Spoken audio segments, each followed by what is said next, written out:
Okay, okay. Um, Pending while others join, let's still give a few minutes. So let's have a functional class and let everything go smoothly while we wait for just like probably 3 to 2 minutes. Let's just wait for others to join in the class. See.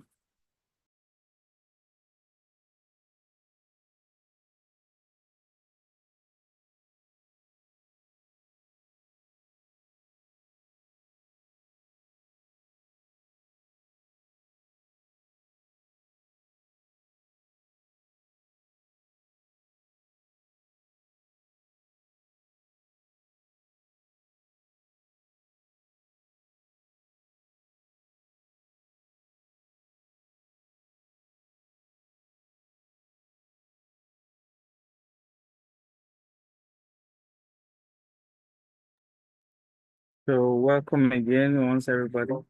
So on the last class we talked about hello, can you all hear me? Yes, Damola, go ahead.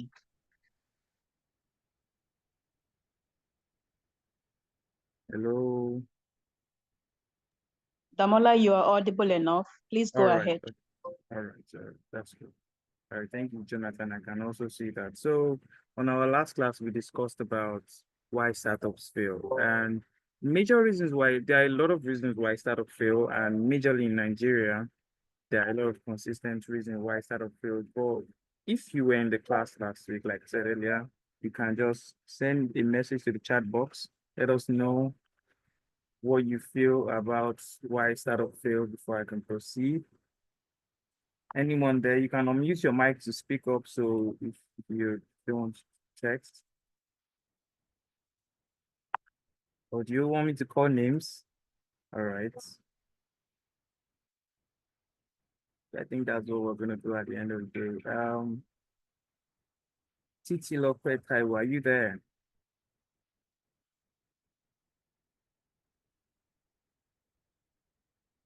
Jimoski, David, are you there?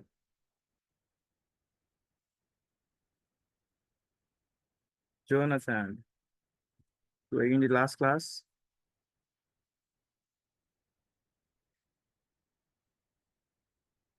Okay, seems nobody's responding, but let's proceed.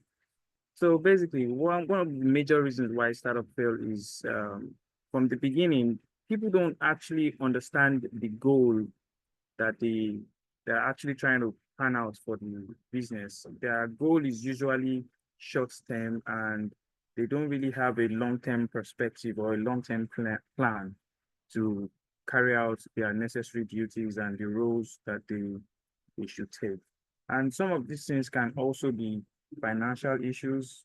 While we know that financial issue causes a lot of business to fail, but those kind of things can be worked around, they can be fixed. And I'm sure if you were in the class, you would understand a lot because we had special guests giving us the best tips from, from the most experienced and the best of the best.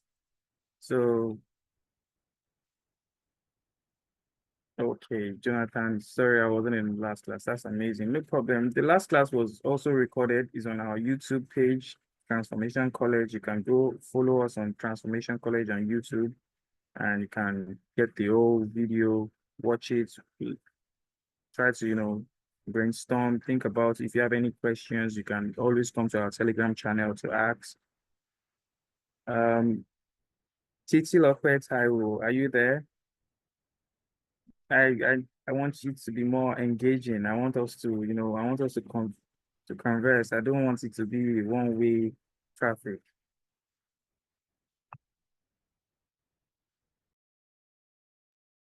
All right.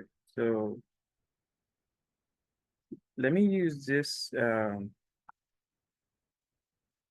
let me use this opportunity to introduce today's class trainer in the person of Mr. Segun Lawal. He's going to be taking us today, and I know it's going to be an amazing class. So, Mr. Lawal, can you hear me?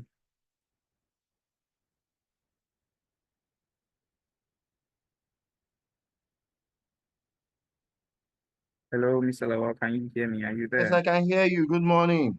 Good morning. Good morning. Amazing. Your voice is amazing. All right. Thank you so much. All right. I would like you to take over from here and, you can continue giving us the juicy part of the class because I know it's going to be extraordinary. Yeah, very good, so good. Okay, good morning, everyone. Good morning. Okay, thank you very much. Okay, so very quickly, for the purpose of this class, I want everyone to do something for me. Can you please come up with your video? I just want to see you do thumbs up for me.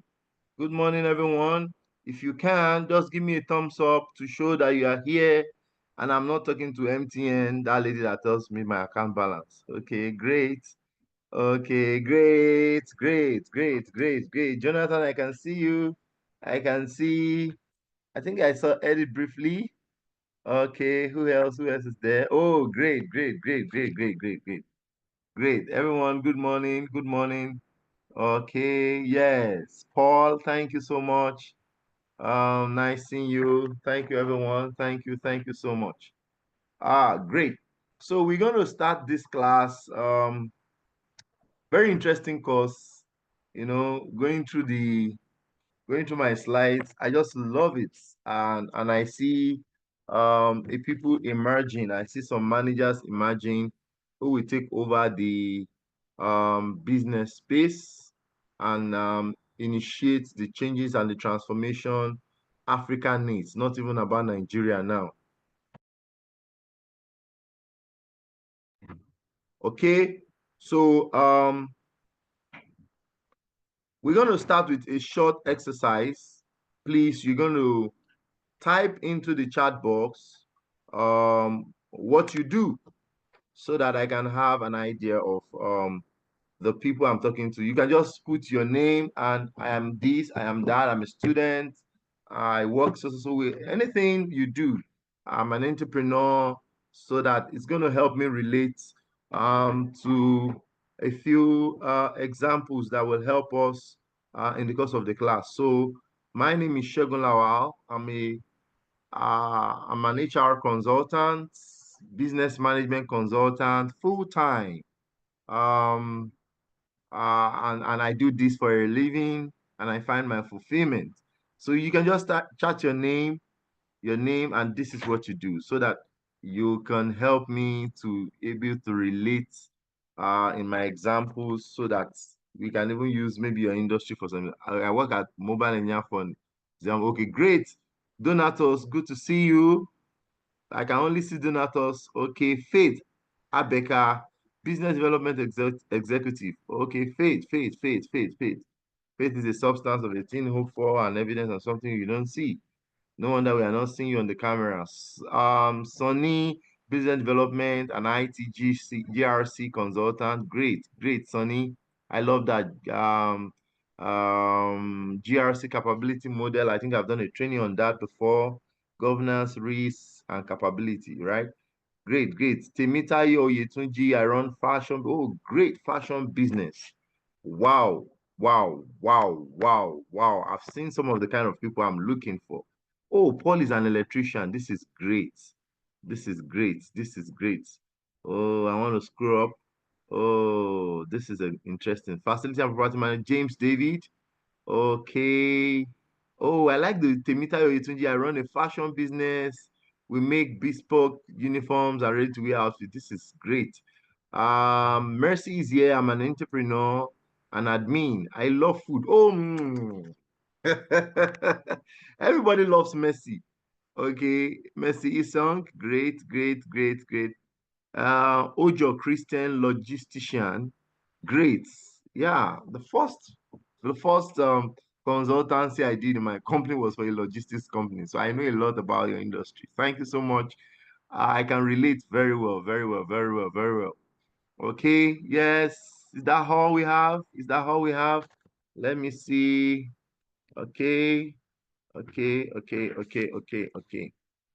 Okay, so we're gonna move. I've not seen Rashid. Rashid. Gilel.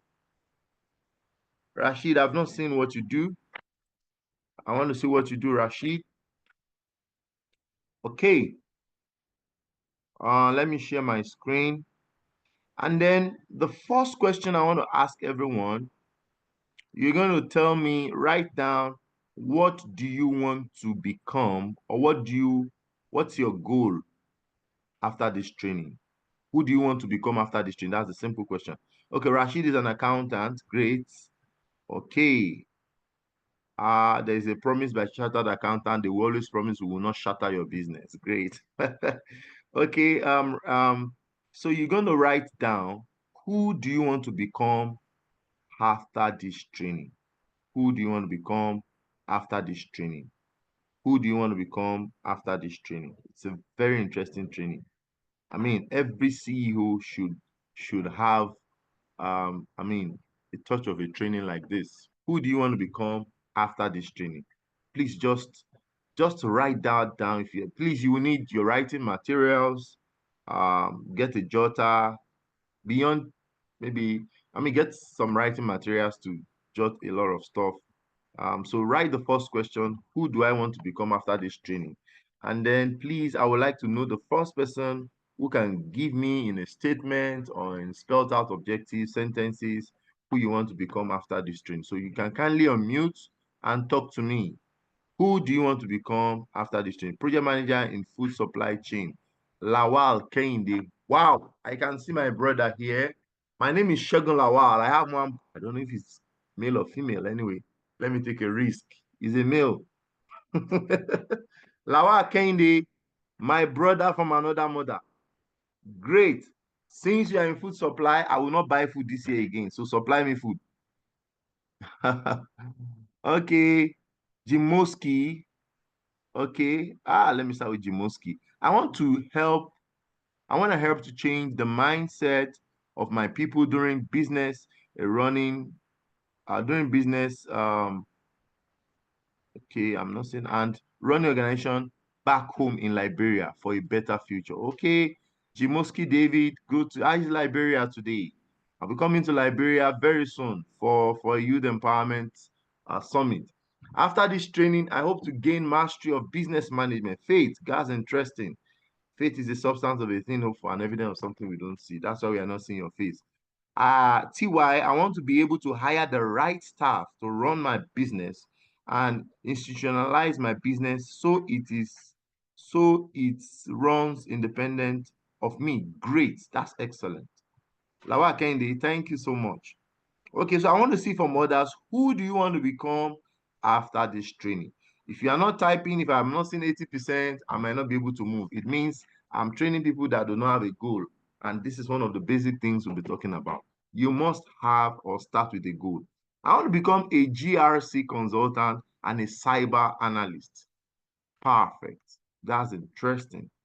That's interesting. That's a journey. Okay, okay. Lawa Kende, I don't know who do you want to become after this training? Can you share with me? Okay. Can you share with me? Can you share with me? I'm waiting. I'm waiting. I'm waiting. Okay. So we're about to start, but please, I want to see more objectives, more goals. Ojo Christian, have you answered me? No, no, no, no. Otegu Paul, I want to see what you want to become after this training, who you want to become after this training. Please keep typing and drop it in the chat box. Thank you very much. Please, if you can see me, kindly confirm if you can see what you can see on your screen. Please confirm what you can see on your screen. Please confirm what you can see on your screen, please. Management and leadership in today's organization. Excellent. Okay, okay, okay. Again, that's okay. Management and leadership in today's organization. Perfect. Thank you very much. Okay. So for our learning objectives, we will be able to understand what the role of management is, what are the 4 types of planning, what are the primary functions of managers in organizing activities, How do leadership styles influence a corporate culture? How do organizations control activities? What roles do managers take on in different organizational settings? What set of managerial skills is necessary for managerial success? What trends will affect management in the future? The role of management. So before we go into that, can I ask anyone, please, you can unmute your mic. What is management? Anyone? What is management? Can I call on Ojo Christian Nwafo, Nwafe, Nwaofe, Ojo Christian or Rashid Jalel? Please, what is management? Just say it in your own words. This is not a test. This is not a pass mark for anyone. Just share with us. Jairus Otegu, what is management? Please, I'd like people to respond or mute your mic. Please, let's talk so that I'm not the only one talking. What is management? Yes. Yes, nobody's talking. What is management? Rashid Jalel, I want to be a business analyst and a doctor of business. Excellent. Otego Paul, I want to be recognized as one of the best electricians in my location and beyond in services and training of other electricians. This is awesome. Thank you so much. So what is management in your own simple words? I mean, we will always say, oh, we manage. Yes, who's speaking?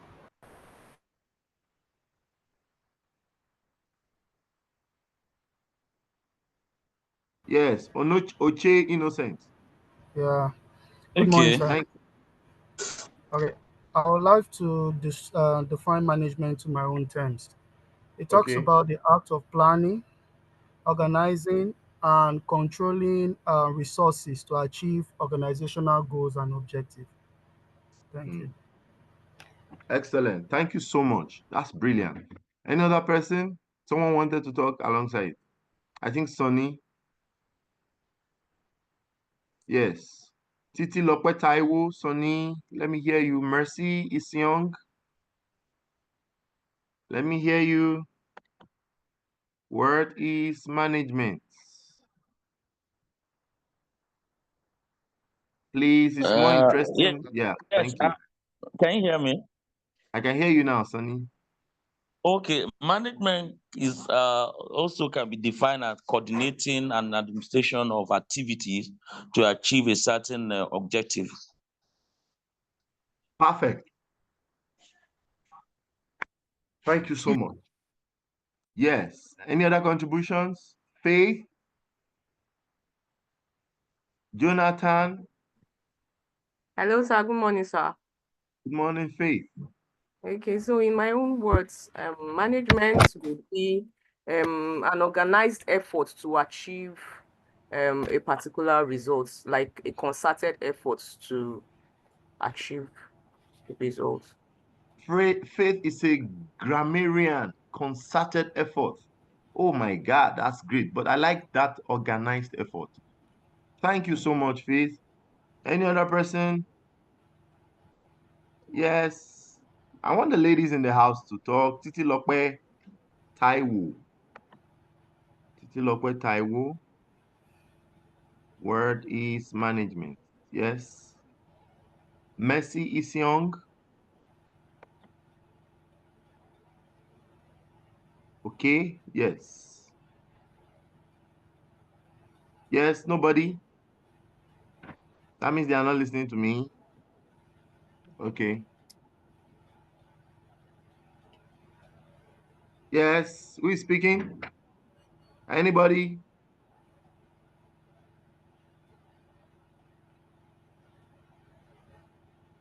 Yes. So people Word is are really management. commenting in the chat box. Okay. Okay. Let me see that. Thank you so much. Thank you. Let me go there.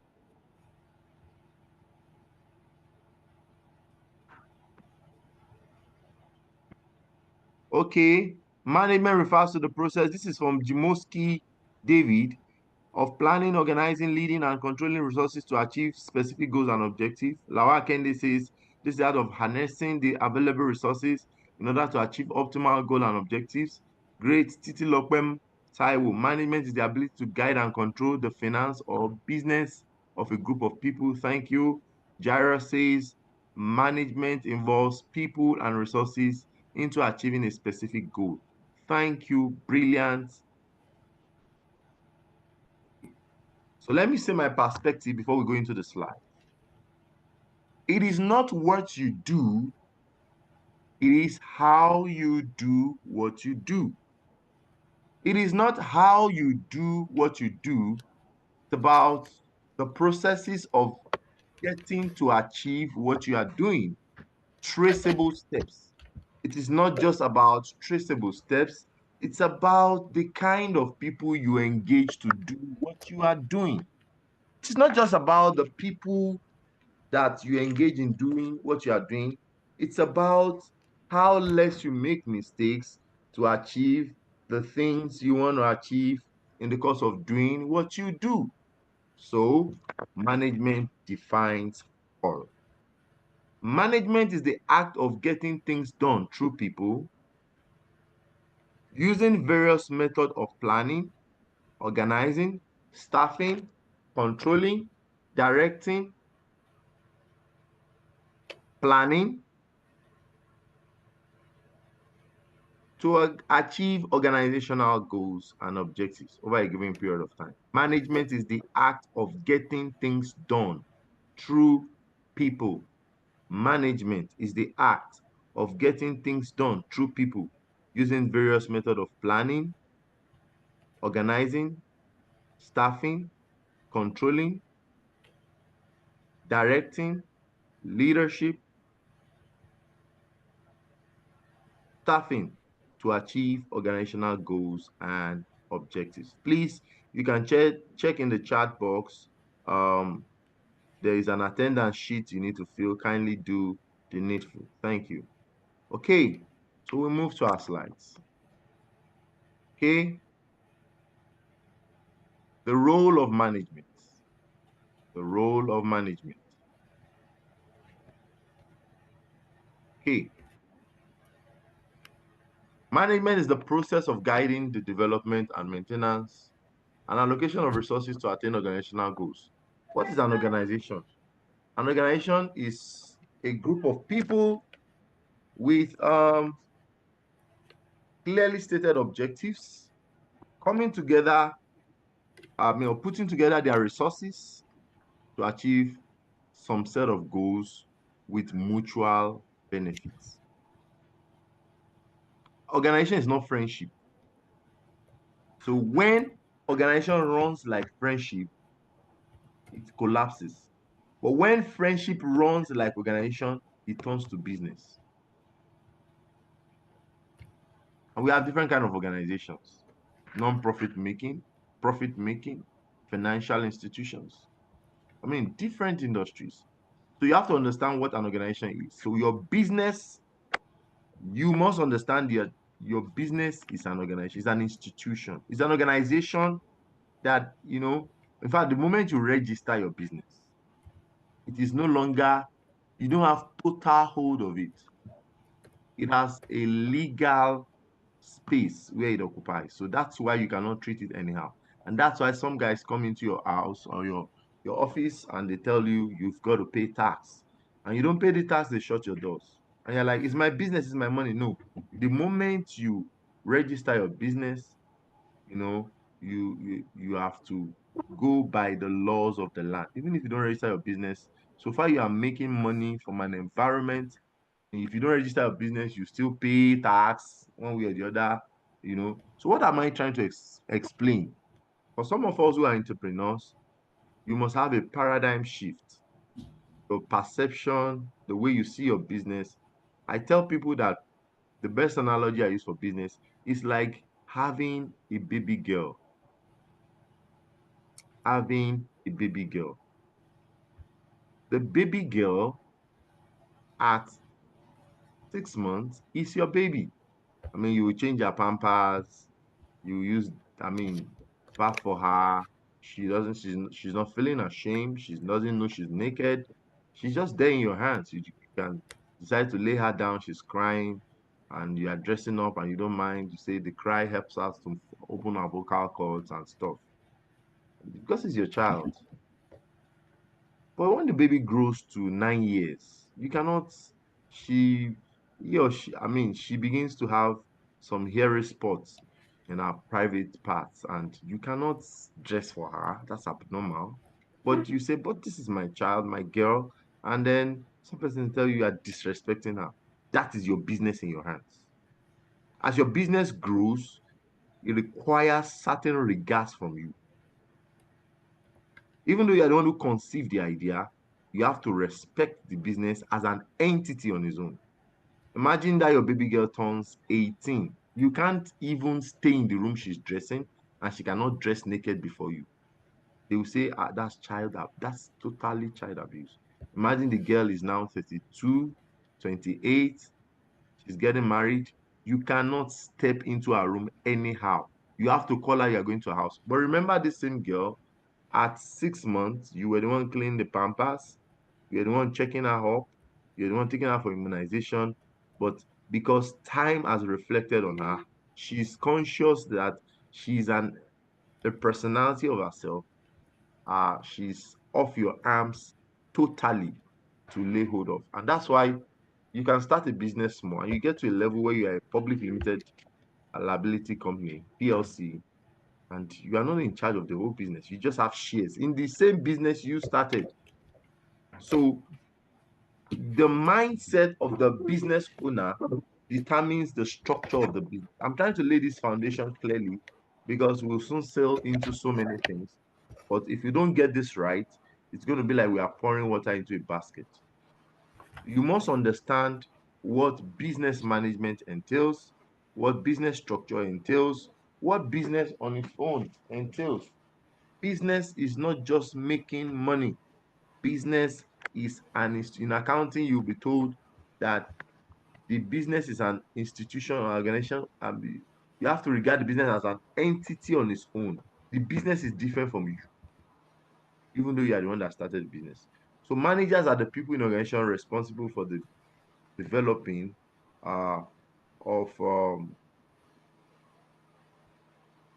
and carrying out the management processes. The managers are the people in the organization who are responsible for developing and carrying out these management processes. So there are a lot of management processes we yes, explaining because of time. And for my definition, told you about management is the art of getting things done through uh, various methods of planning, organizing, staffing, controlling, um, motivation, leadership, to achieve organizational goals. These are uh, management functions. Quite a lot, but we're looking at 4 primary functions of management. If you are with me, can you throw a thumbs up? Can you just give me a sign that I'm not talking to myself? The chat box, anywhere. You can just, you want to open your video. I just want to see someone making me feel I'm not talking to myself. I'm still online. Thank you. Thank you, Faith. Thank you, Faith. Thank you, Oche. Thumbs up for more people.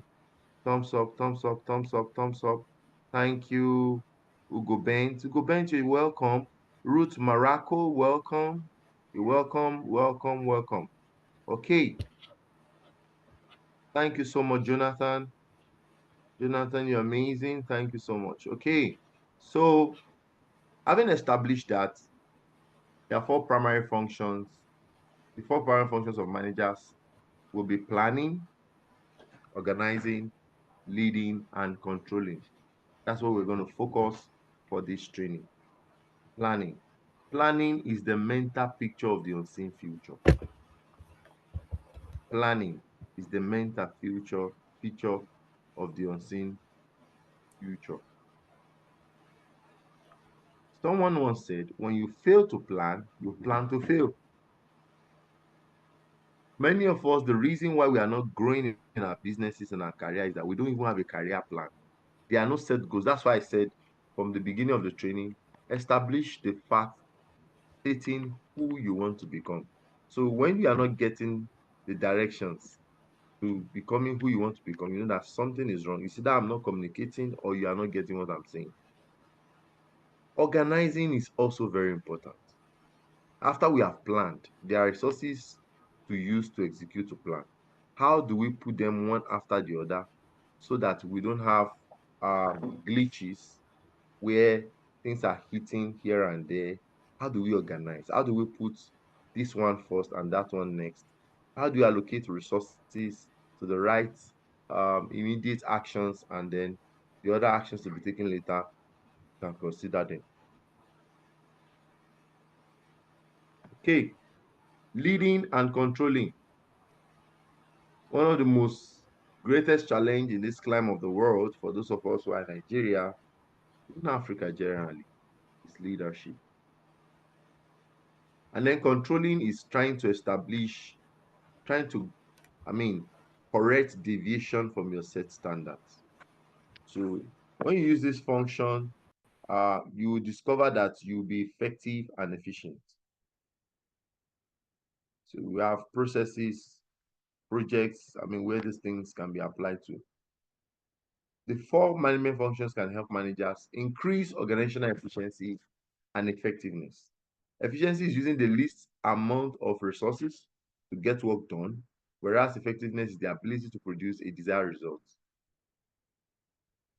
Doing the right thing and doing it the right way, efficiency and effectiveness. We might be doing the thing, but we are not doing it right. Okay? For instance, how will I use this very simple example? Ask you to undergo a task. You did it, but you wasted resources. You wasted resources. Okay, so I asked you to cook rice and then to boil water for tea.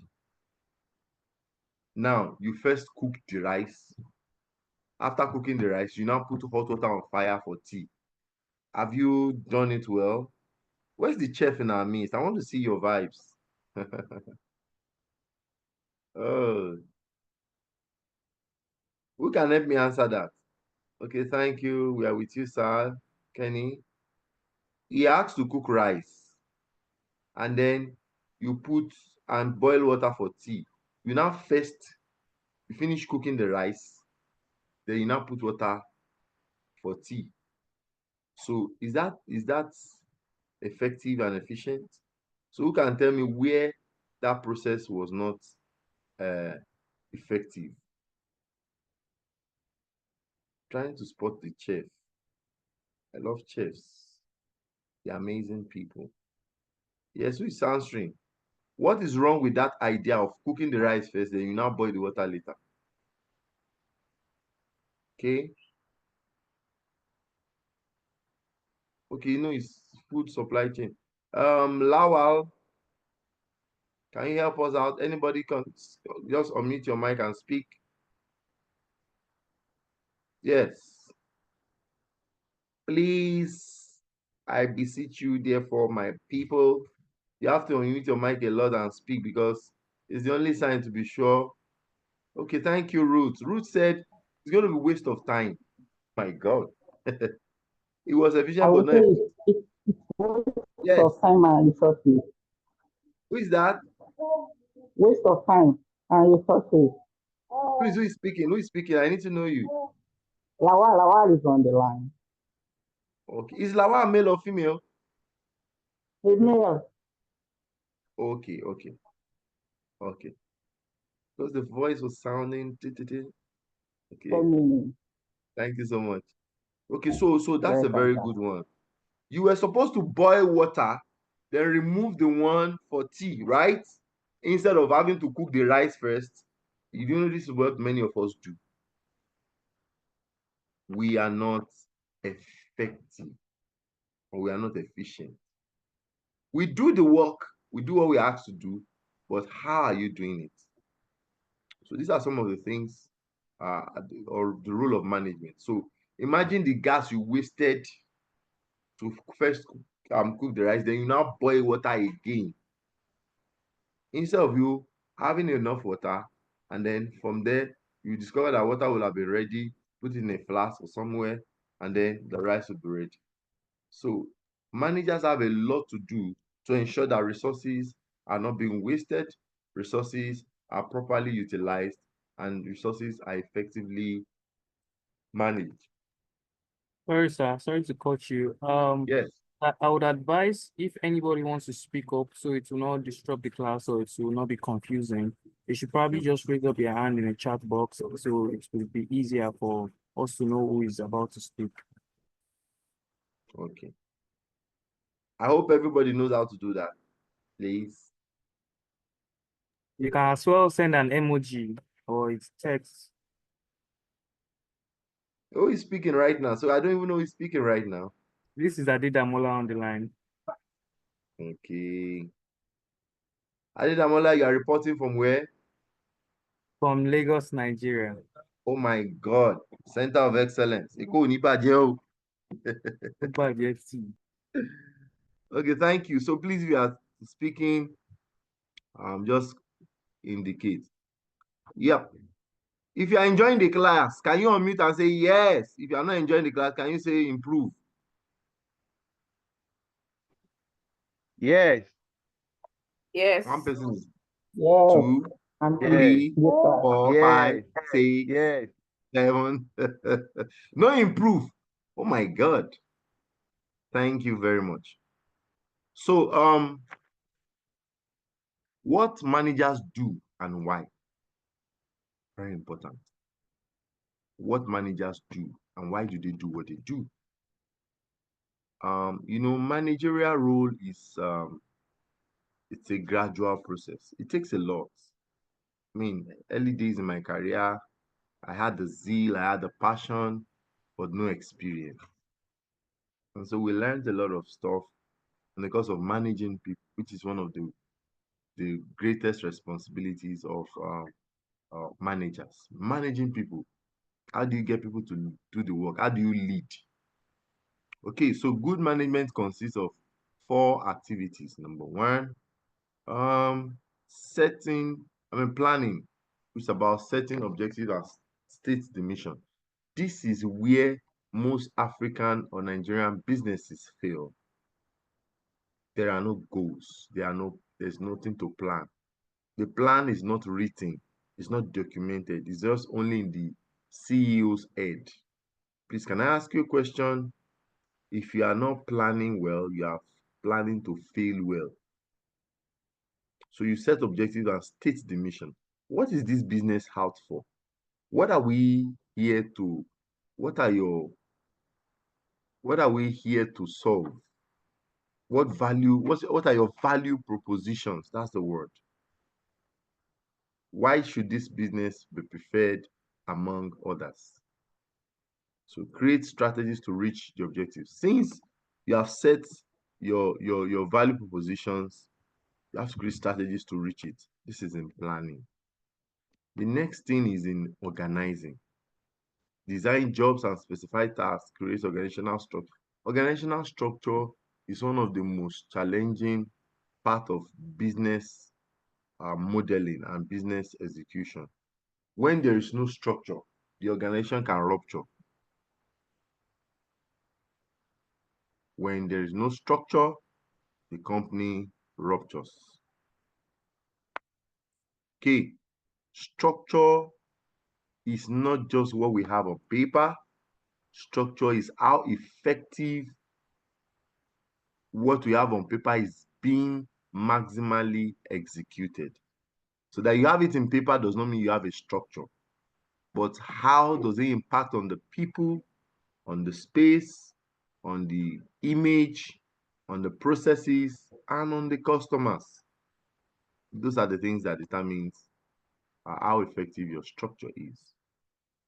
Organizing talks about job designs, creating organizational structures, staff positions, coordinate work activities, and set policies and procedures, and then allocate resources.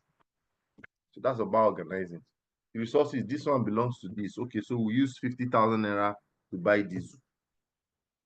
let's buy electricity 10,000 naira. They can take the light, but we need diesel. So that's you're organizing the whole activity. Who is going to be in charge of diesel? Do we need to hire somebody in charge of gen? No, security man can do that. In fact, we don't even need security man. This is what those are part of organizing. Then leading. Lead and motivate employees. The way you handle people. So can I have someone who is a manager in your office? Tell me how you start your work on Mondays with relating to people. Anybody here? Let me call Rashid Jalel. How do you start your office on Monday or your business on Monday?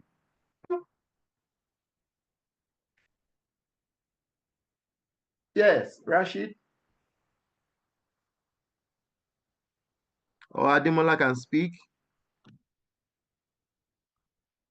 Anybody can speak. How do you start your relationship on Monday with people? Yes. Who is in Hello, the class? good Yeah, morning, everyone. morning. Can you hear me? This is Ruth speaking from Lagos, Nigeria. Thank you, Rose. We can hear you.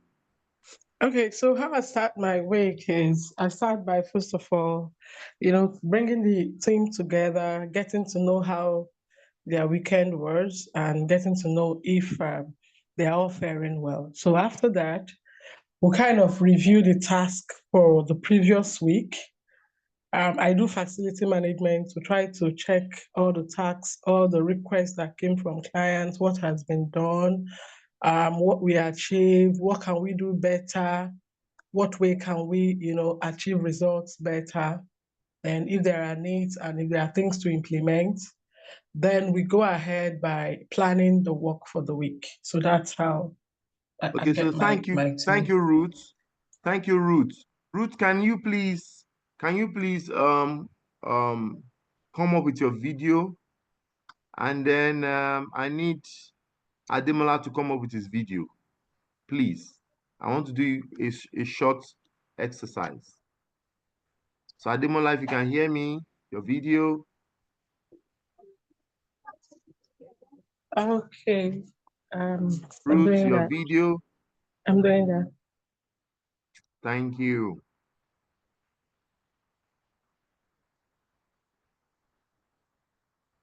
Yes. I'm not seeing Ademola. I'm on it. Okay, thank you so much. Great, great, great. I love that. So Ruth, we are waiting. So can you see Ruth? Ruth, can you see Ademola now? Hello, sir. Can you see my video Yeah, now? We yes, can see I you can see your perfectly. video. So Ruth, this is a test for you. As a manager, as you are seeing Ademola, you are allowed to say 2 sentences that can make Ademola smile or laugh. Your time starts now. I count 10. 1, Hello. Good morning, Demola. How are you 2, today? How is your family? I hope you're doing well. Hope there are 3, no challenges at home.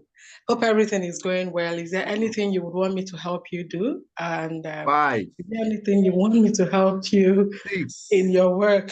What you want me to help you 7, achieve? Hope you're fine, Ademola. 8, And I hope you have a 9, great day. Thank you. 10. Ademola, you're a great test. You are not even smiling. In fact, You smile, you and he smile small, he smile I small. I'm actually telling you. smiled actually. I I was just smiled like, what because kind of Ademola is this now? The woman in is crying now. fact, Why are you like this? Adebada, you see fine girl, you know smile. You see fine girl, you know I'm smile. telling you. Who is talking? Who is talking? Who is talking? that was David Jamoski. Jamoski. Me, I'm going to smile. If I see her, I will smile. So don't put me on test. David, on your camera. On your camera. On your camera. Dark areas, sorry, I'm in a very dark area. Okay. So you see what just happened now changed the whole atmosphere. So the way you start with people determines the energy they will give you. A good manager must have a great or good sense of humor. That's how to motivate people. You see, like I tell people sometimes, it's so funny, but it's the truth. You see, everybody have enough problem in Nigeria today. In fact, you are in the office, you don't even know how to go home because there's no money for fuel. You see, but my colleague should be a reason for being happy and coming to work every day. You should not be a burden, but a blessing. Okay? So the way you start with people determines the energy they will give back to you. You can see that Ademola just, somebody just broke into it and we started laughing. The whole class even changed. So when you are a happy manager, when you throw happiness into the atmosphere, you will discover that you will get the best of them. But when you are too rigid, you bring your frustration to the office, you will share frustration that day. And everybody can tell what a frustrated environment looks like. Everybody's angry, everybody's looking unhappy, everybody's jealous of the other person, everybody's looking, somehow it's not just going to flow well. So that's why a good manager must learn to create a good sense of humor. You must learn it. It must be part of you. You must cultivate it. You must work on yourself. A friend of mine was working in the bank and he said one day his manager came up to him and said, Oliver, where's the file? Monday morning. He said this guy has been doing this thing, and unfortunately that morning his daughter wasn't feeling fine. The first thing he had is, where's the file? Have you done it? What are you doing there? He said he walked up to the man and told him, sir, could you please sometimes just ask how I'm doing? Ask about my family, and not just this work thing. Everybody in the office said, ha. He said, yes. He said, from that day, the man stopped that attitude. When he told me that story, I always make a conscious effort to check on people before giving them a task. I made it a lifestyle. Even your children in your family, ask how they are doing. Feel concerned about them. Don't just throw tasks into the atmosphere.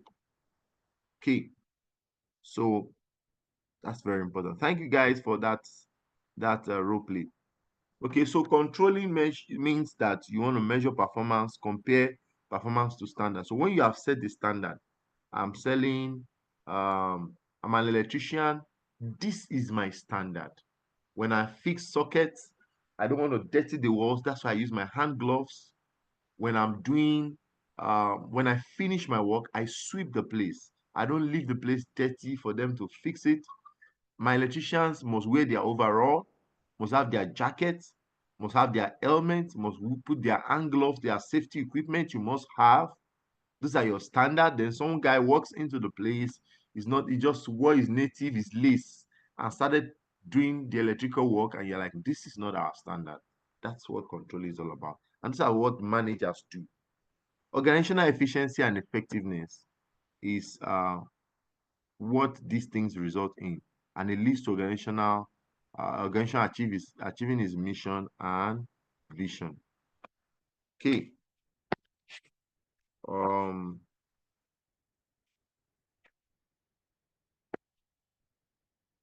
Okay. Sorry, I'm trying to. Please, what can you see on my screen? Can anybody help me out? I don't know what is showing on my screen. What managers do and why? Okay, great. Thank you. Okay, I'm trying to minimize this. Okay. Speaker. Let me exit full screen. Okay.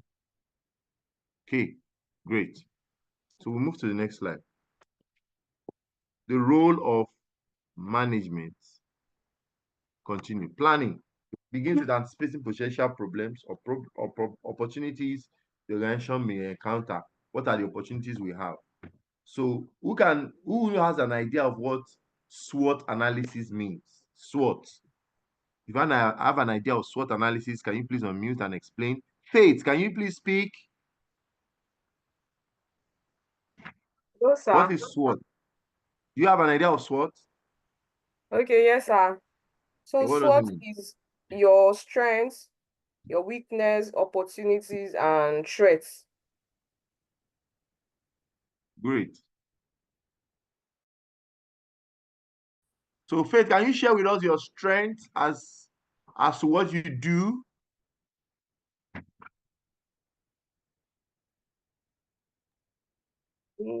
Okay. My strengths as to what I do, I would say would be my ability to be able to understand my environment, understand what I do quickly. That would be my strength.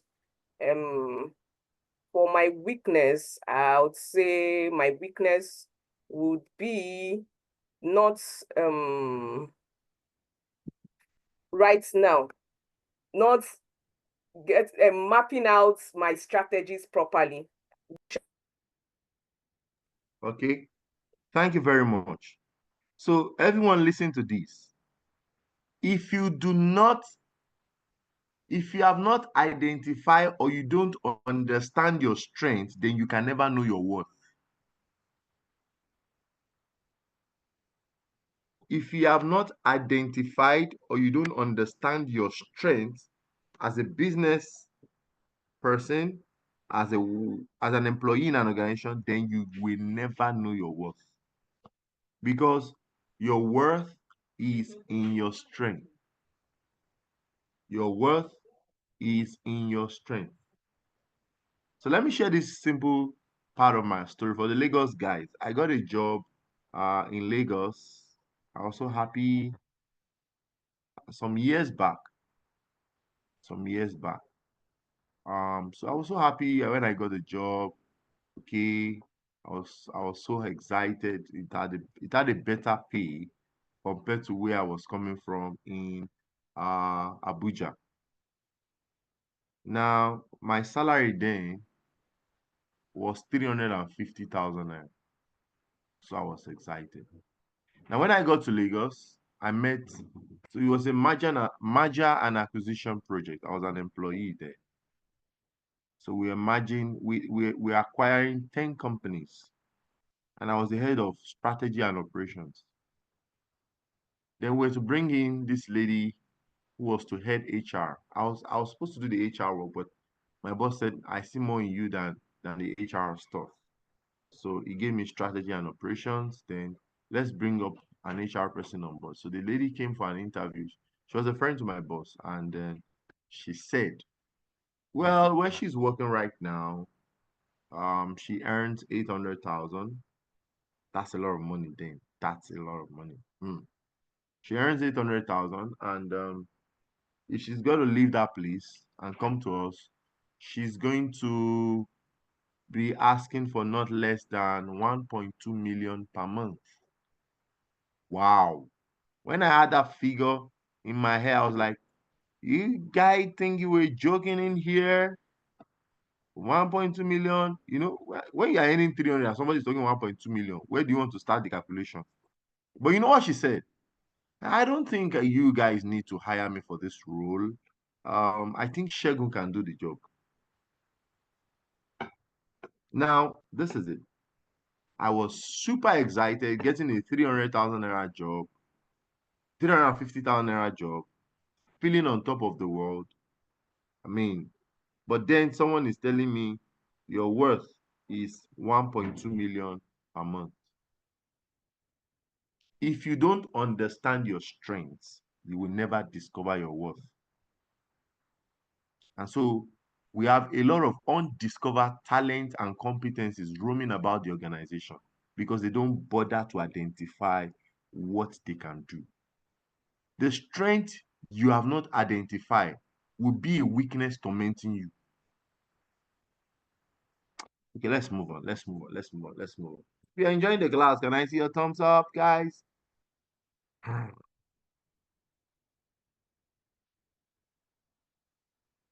Okay. Oh, I like what Mercy is doing, man. Making me feel. Thank you so much. Thumbs up if you are enjoying the class. Insightful. Thank you. Thank you. Thank you. Insightful. Thank you. Thank you. Thank you. Thank you. It's going to be a wonderful class. I promise myself and the organization, we're going to have great giants. I mean, leaders emerging from this session. It's not going to be the way you came in. Thank you so much. Thank you, Jonathan, Mercy, Ruth. This is pure revelations. Oh my God. Thank you so much. Okay. So now go and identify your strengths. Go and fix your weaknesses and discover the opportunities you are sitting on so that your threats will not be your rest. You have to be very careful to identify these things fast so that you don't rest in peace in your career. Yes, so once upon a time, you used to be a manager, but now he's a shoemaker. God forbid. Oh, great. Yeah, so planning is very important. This is where it starts from. When we fail to plan, we plan to fail.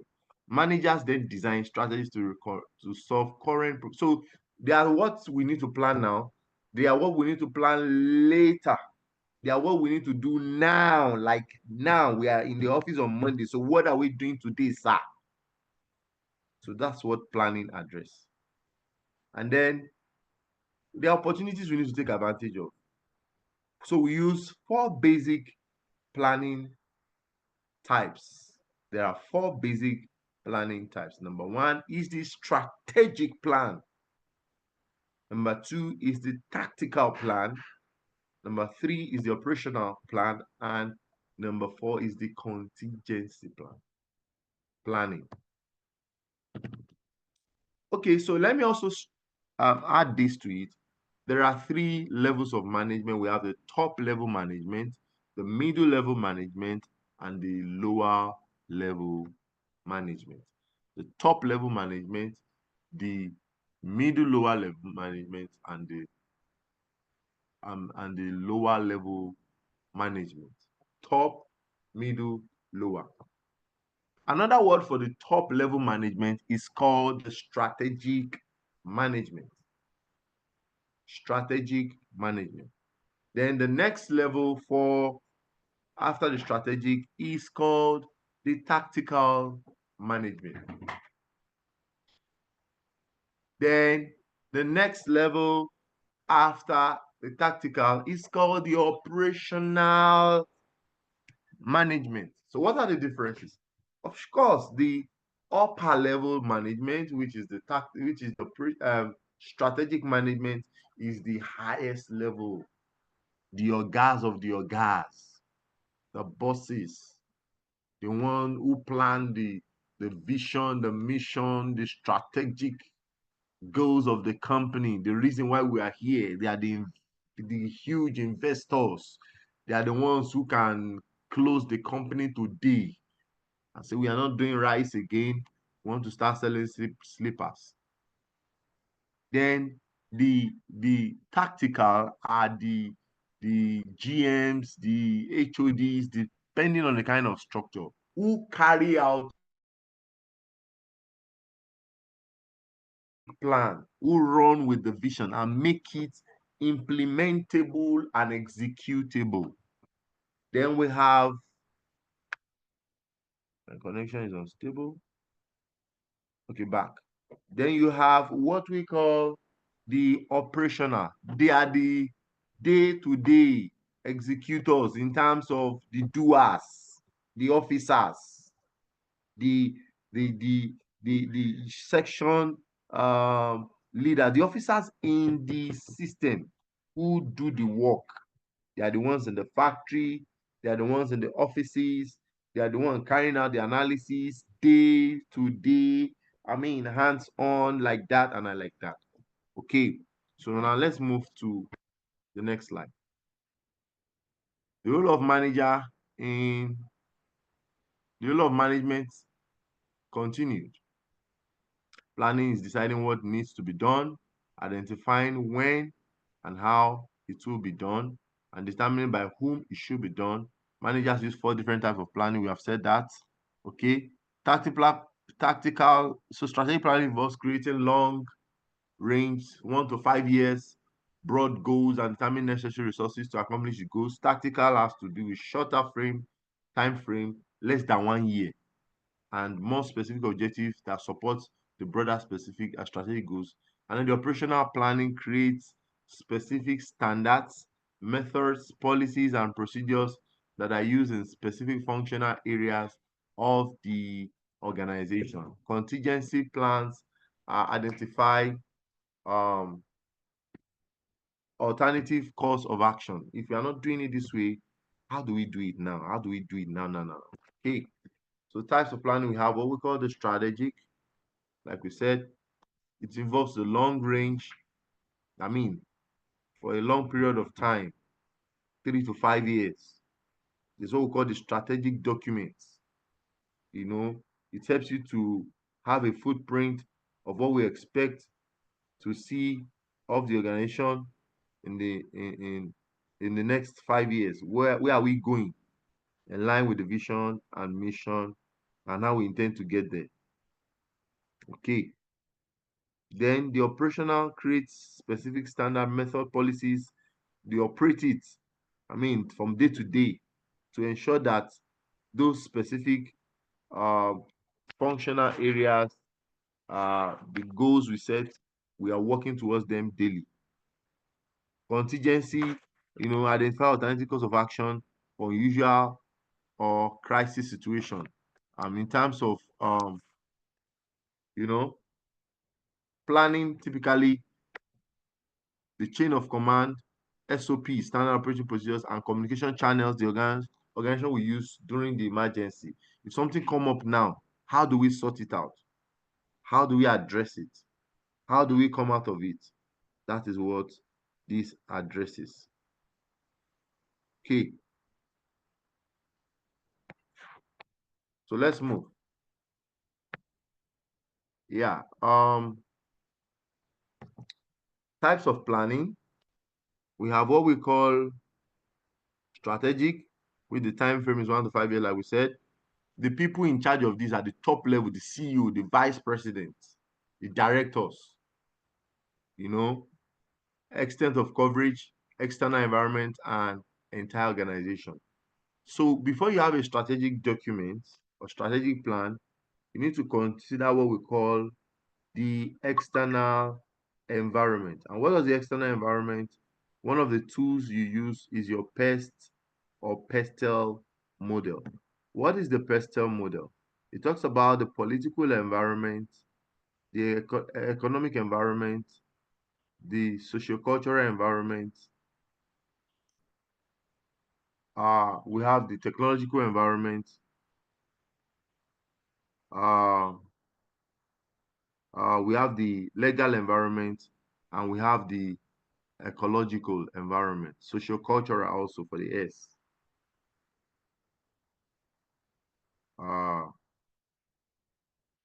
So it's very important we understand these things, and we get to understand how we approach them so that we don't fail in the course of our activities. And we need to understand this even if you are not there. You need to understand it as an employer. I'm an employee. Okay, so let me write it down in the chat box to help some of us who are typing. Okay, it's called the PESTEL model. So the P stands for political,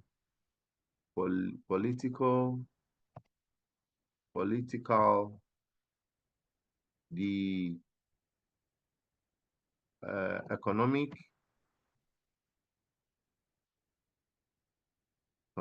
as it were,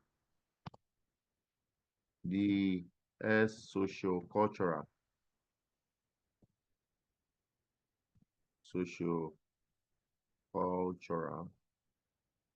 factors, and we have the technological factors. Technological factors. Okay. And then we have what we call ecological or environmental. Ecological, that's the environment.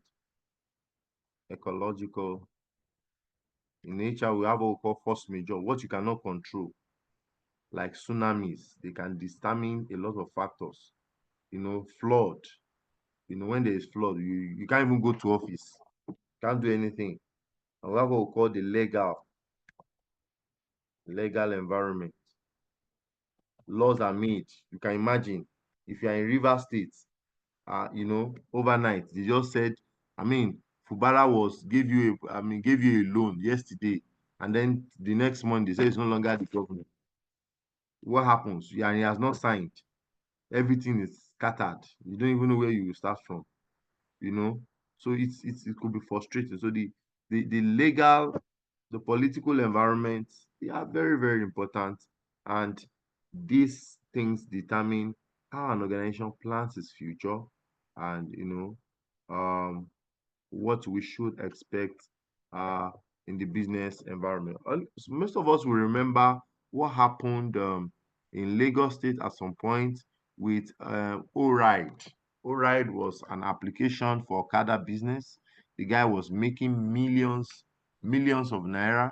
And one day the Lagos State government, came up with a law that bikes should not be found within the city center. And the app, you cannot even do the business again.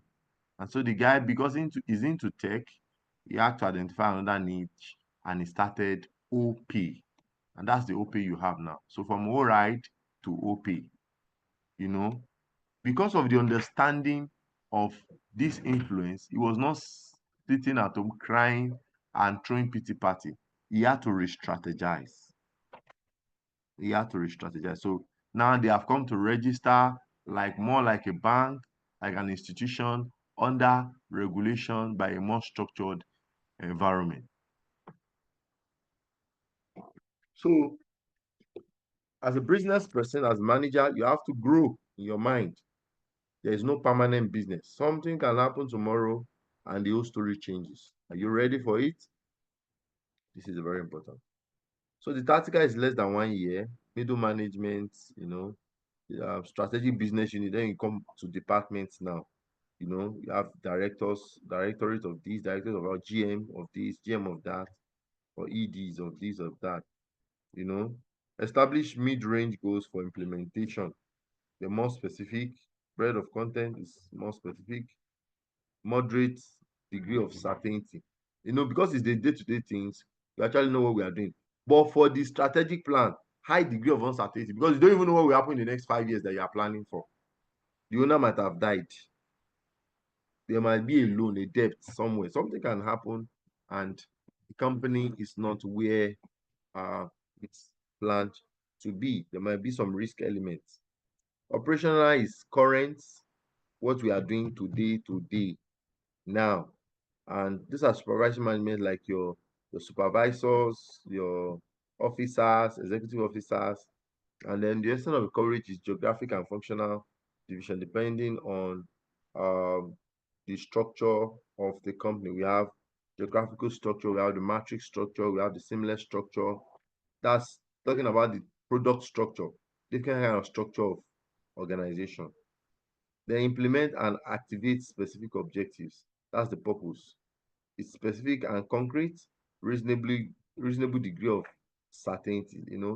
For day-to-day running, what we are doing, we know what we are doing, we know where we are going, we know what we are selling, we know who is selling, and then that's how the company runs. Contingency, when an event occurs or a situation demands, that's when this comes up.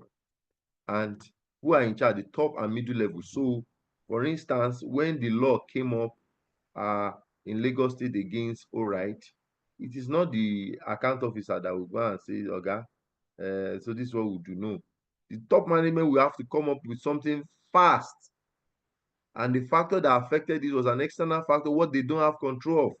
So there's what we call uncontrollable factors. Those are the pestle factors. You cannot control them.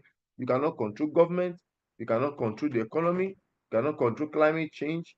You cannot control the legal environment. Laws can be made. You are not there. You're not. I mean, you can't control all these things, but they just feature. I mean, in the course of running your business, and they can determine your direction so fast and so easy. So breadth of content, both broad and detailed, accuracy and predictability, reasonable degree of certainty once event or situation occurs. So once that happens, you can know the direction you should be looking at. So we've got to read this case study and answer questions afterwards. So don't forget, we have type of planning: strategic, which is 1 to 5 years. We have tactical, less than 1 year. We have operational, which is current, and contingency whenever an event occurs. So you can say STOC, that's stock. STOC, types of planning. You can say stock, STOC. Can I give you that? Types of planning. Types of planning. You can say types of planning.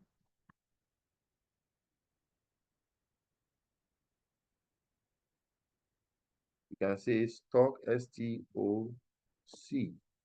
We have strategic. We have tactical. You have tactical.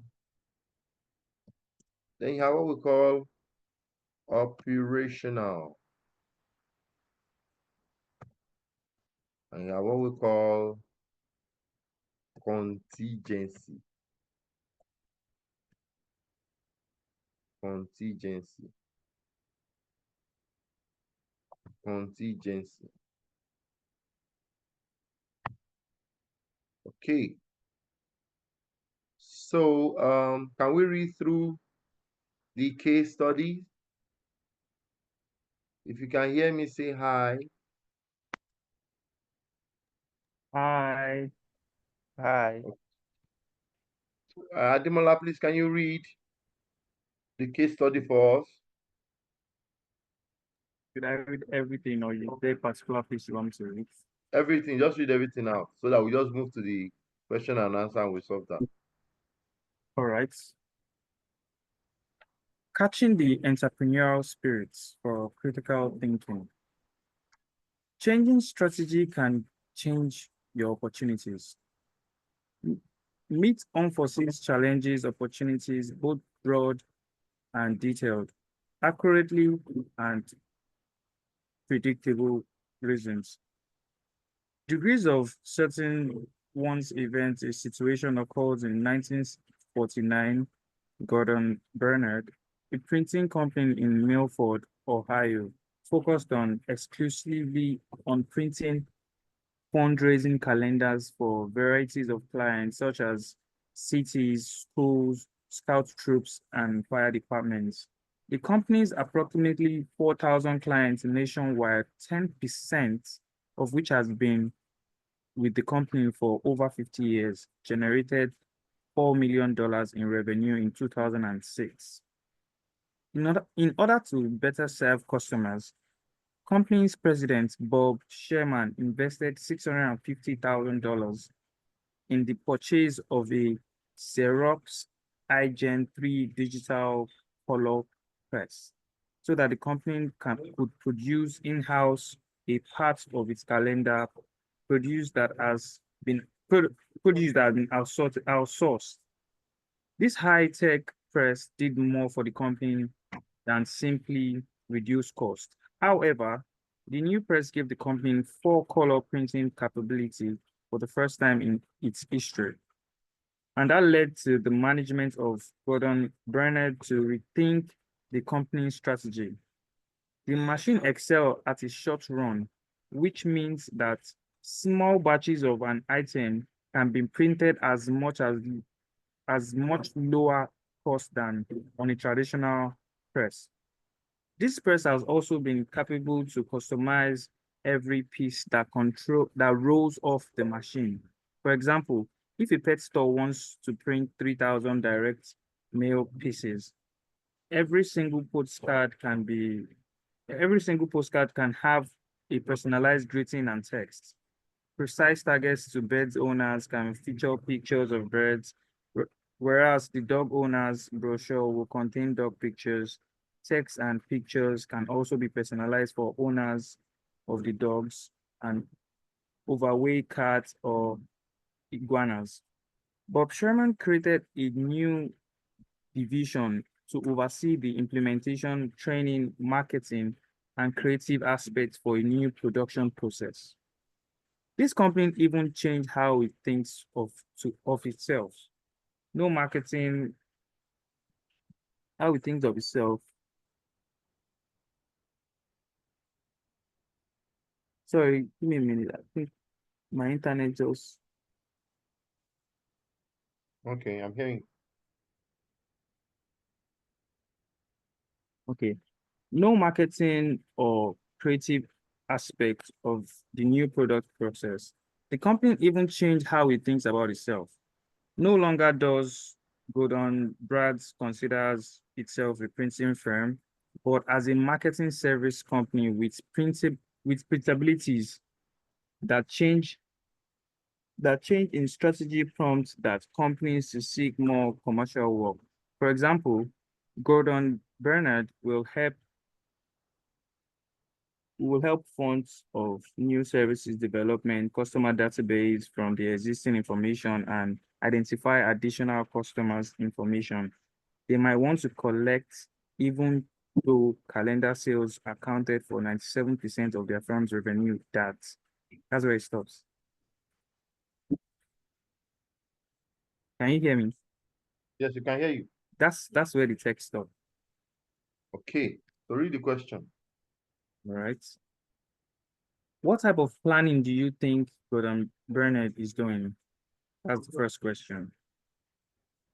The second question is, because Gordon Bernard's strategy changed only after purchasing iGen 3, does this shift constitute strategic planning? If it does, why and why not? So help us to approach it. From my understanding, the first question, the type of planning is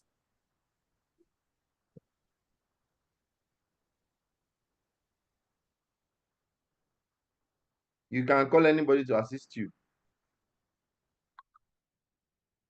Is anybody ready to assist me the first question? I'll take the second question. Call anybody. Call anybody. You're in charge. All right. Hello, hi. All right. Richard is ready to take the first Yeah, question. thank you. Yeah, to my understanding of the passage, I think Gordon Gordon was embarking on strategic planning, which takes a year time frame with the text. So that's my own understanding of the question. Strategic planning. Okay. Okay. Yes. Any different view?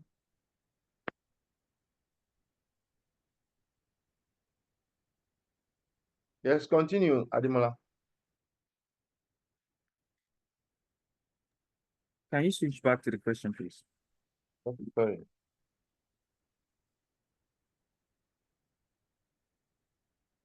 Are we there?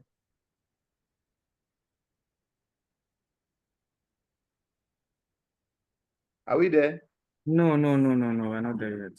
No, What's showing on the screen? It's still showing the the text.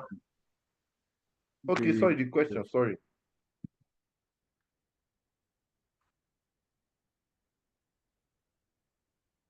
Okay.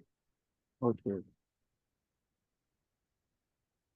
So because Gordon Bernard's strategy changed after he purchased the iGen, does this shift constitute strategic planning? Yes, it does, because he changed his mindset from his strategy from being just a a printing press that only does calendar, and he gave the company a more a, a diverse way to actually serve the customer more, because the customers can get varieties of things that they were not used to getting. Yeah, so thank you very much. Any other contribution? Please, Ademola, call anybody to contribute. You are in charge. Hi, sir. Okay, Richard, thank you. Okay, thank you. As Ademola said, the man, Gordon, what's his name again? Bernard, shifted from printing press to marketing. So we see that this is strategic planning, and it didn't happen overnight. It took him numbers of years. Like we saw in the strategic planning column, it takes from 1 to 5 years before you can achieve a particular aim. And looking at the text very well, it was so elaborately put that we know that this is a strategic planning. For him to have shifted completely from printing to marketing, it took time. He invested a huge amount of money, 750,000 USD, if I'm not mistaken. And at the end of the day, it yielded great interest for the company. So they shifted completely from printing to marketing. Though in the text, it told us that 97% of their revenue is still gotten from printing. So that's my little contribution. Thank you, everyone. Thank you, everyone. That was a great one. So we move.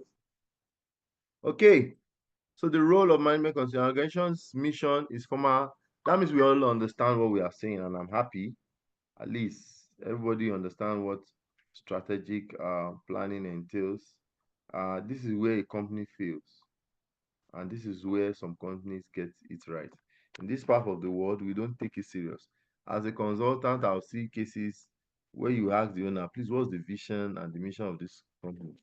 You say, Mr. Segun, just help me to do it. I will now say, why will I help you to use your eyes to get direction for yourself? You are just meeting me maybe last 1 week. I will now write the vision for what you have been doing. You don't have any idea. There's no purpose. So that's why we say when the purpose of a thing is not known, abuse. Abuse is inevitable. So most companies do not have a purpose. They do not have a reason for existence. Most ventures you see are money-making ventures, are not business organizations. Most companies are making money, they are not making profit. Most companies are registered as a company, but do not have a brand as a reputation. These are the differences between where businesses run normally and applying some of these lessons to the success of any institution or organization. So let's look at Twitter statement formalizes both concept why staying within its self-imposed character limits. Organization mission is formalized in its mission statement, a document that states the purpose of the organization and its reason for existence. The vision is where we are going. The mission is how we intend to get there. Okay, let's look at Twitter's mission and values. Twitter's mission, values, and strategy. I'm sure we all know Twitter. That's X. Let's look at their vision, mission, and value. Okay. Now, they came up with this. Their mission is to give everyone the power to create and share ideas and information instantly without barriers. Their values includes we believe in free expression and think everyone's voice has the power to impact the world. Their strategy is to reach the largest daily audience in the world by connecting people to the world via their mission, sharing the distribution platform products, and be one of the top revenue generating internet companies in the world. Twitter combines its mission and values to bring together a diverse workforce worldwide to fulfill its strategy. So the three parts of company mission is purpose, value, and action. So you see that Twitter, which is X now, their mission is to give everyone the power. And that's why you see the president of the United States makes a comment, everybody, you hear he's one raining on tweets today. His tweet is raining today. Everybody wants to comment, everybody wants to follow, and the likes. It's because someone conceived an idea and translated it into a document and began to execute it, and then begin to strategize to aim towards the direction. Organizing is the process of coordinating and locating firms' resources to carry out plans. Elements of organizing structure include 3 levels of managerial hierarchy: top, middle management, and supervisory management. See, these are the primary functions of managers in organizing. Functions of managers in organizing. Managers can arrange structural elements of the firm to maximize the flow of information and the efficiency of the work processes. They accomplish the following. They accomplish this by doing the following: dividing tasks. That's division of labor. There is a work of the front desk. There is a work of the customer service. There's a work of the marketer. There's a work of the salesperson. There's a work of the business development manager. There's a work, so everybody has the work of a public relations person. Everybody has specific roles to carry out. Grouping jobs and employees, departmentization. There are different departments.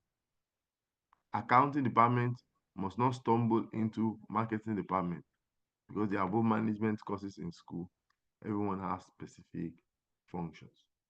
Accessing authority and responsibility. That's assigning responsibility and authority. That's delegation. Telling someone to go and do this. It's also a way of building people. So people say, what if you delegate? They will learn the trade secrets. You see, that's why you have to put proper structure, into your system. And these are some of the things we are looking at to answer such questions. Levels of managerial hierarchy. We have top management, middle management, and supervisory. Supervisory is the first line management, includes manager who design and carry out operational plans for ongoing of daily activities. We've mentioned this several times. Middle management they carry out the tactical plans in specific areas of the company. And then the top management, which are the CEOs, which is strategic management. We have the vice president who develop strategic plans, depending on the organizational structure. What are the risks of a poorly designed organizational structure? Can someone read for me, please? If you can hear me, just unmute yourself and read. This is very important. Yes? What are the risks of a poorly designed organizational structure? An organization's structure has a dramatic influence on the way decisions are made and communicated. The structure helps the company achieve its goals by providing a framework for managers to divide responsibilities and effectively distribute the authority to coordinate and control the organization's work. A poorly designed structure can create enormous waste, confusion, and frustration for managers, employees, suppliers, and customers, including miscommunication and lack of strategy. Can you help me repeat that? A poorly designed. This is powerful. A poorly designed structure can create enormous waste, confusion, and frustration for managers, employees, suppliers, and customers, including miscommunication and lack of strategy. Ruth, can you please explain to us what this statement means with practical experience? Maybe where you have worked, what you have seen, what you have heard, what you have watched in a movie or anything. Okay, a poorly designed structure. Okay, I would use where I'm working currently as an example.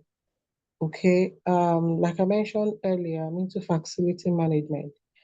And part of the structure we have is when a request comes from a client, it passes through, different stages of approvals before the job gets done.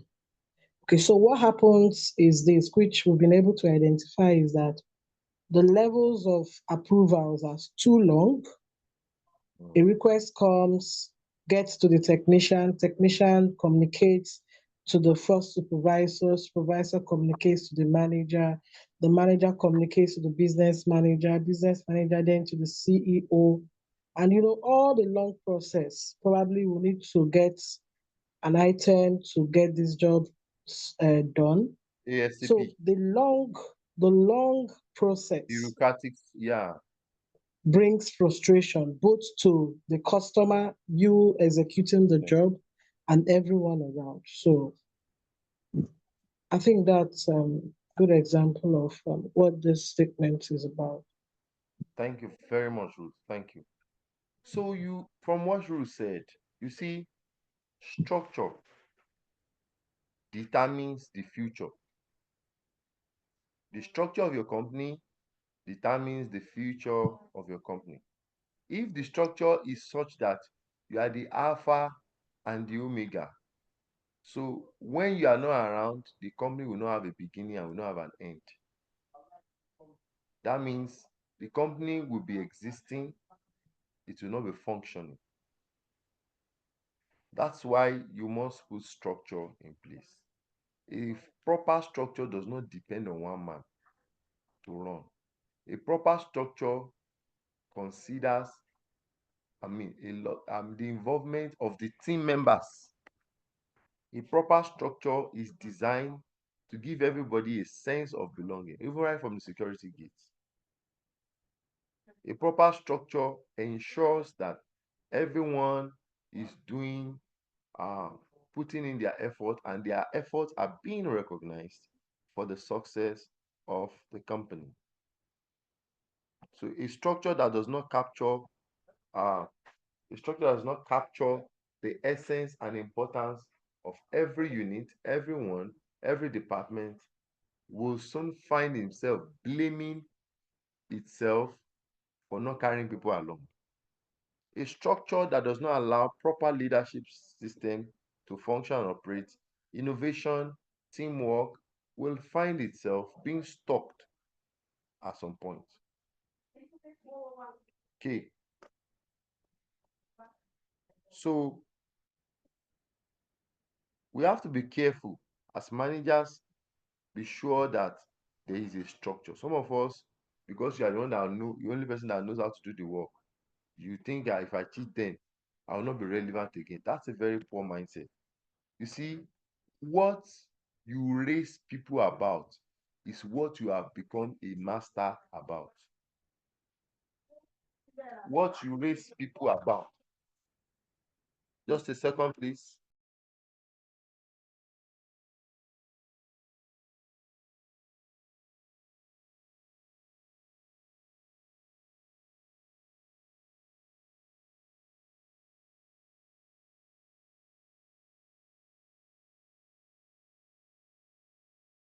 Me, what you groom people about is what you have become a master about.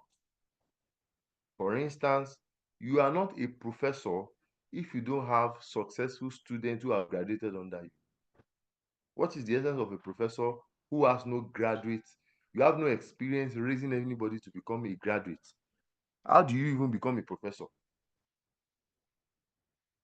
You are a husband when you marry.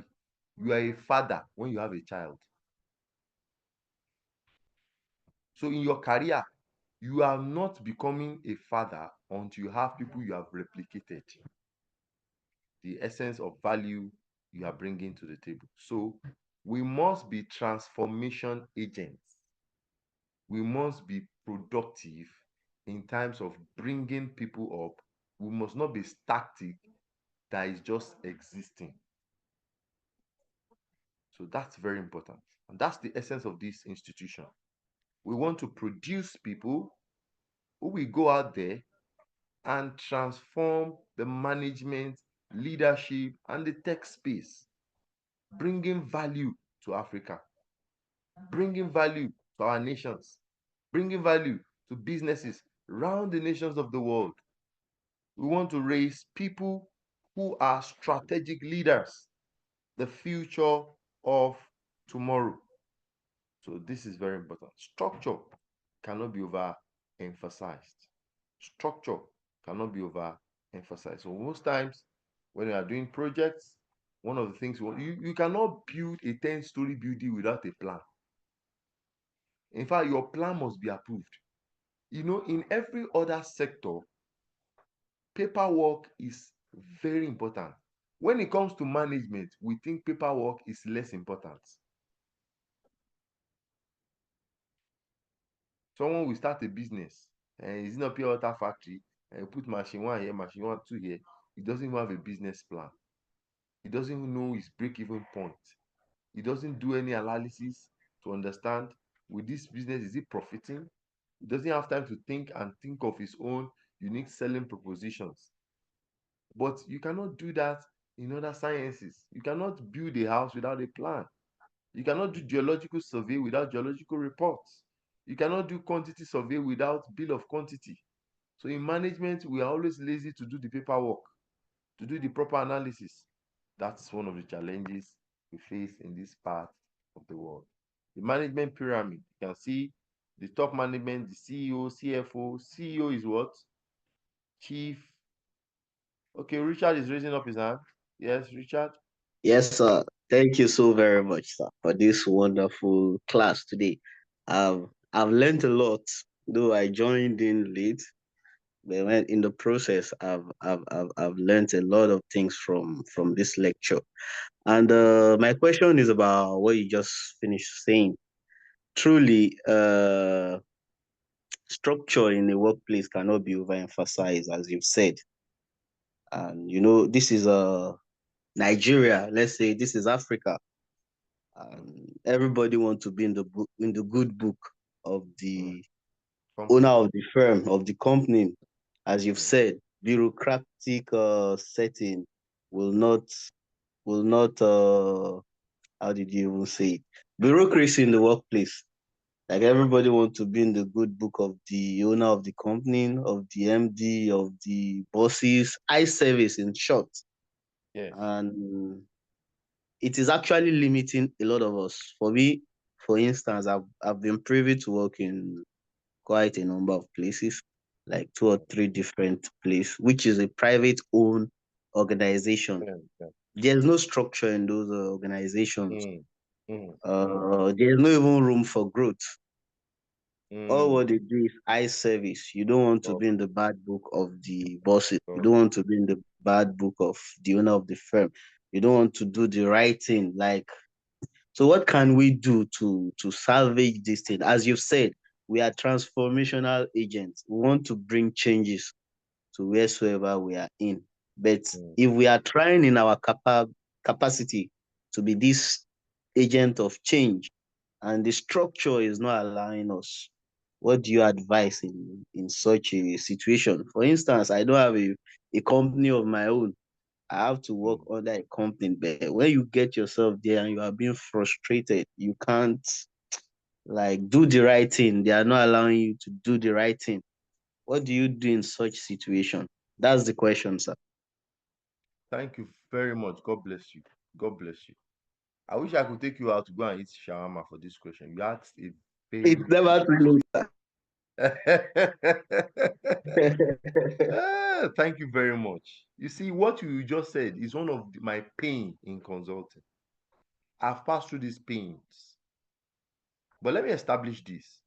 Every good employee, every great talent in an organization is a pregnancy covered. Give it time, or give him or her time. The water will break and the baby will come out. So sometimes there are a lot of factors for working in a place. Number one, you might need the money. Yes, they are doing nonsense, but then you need the money. But please,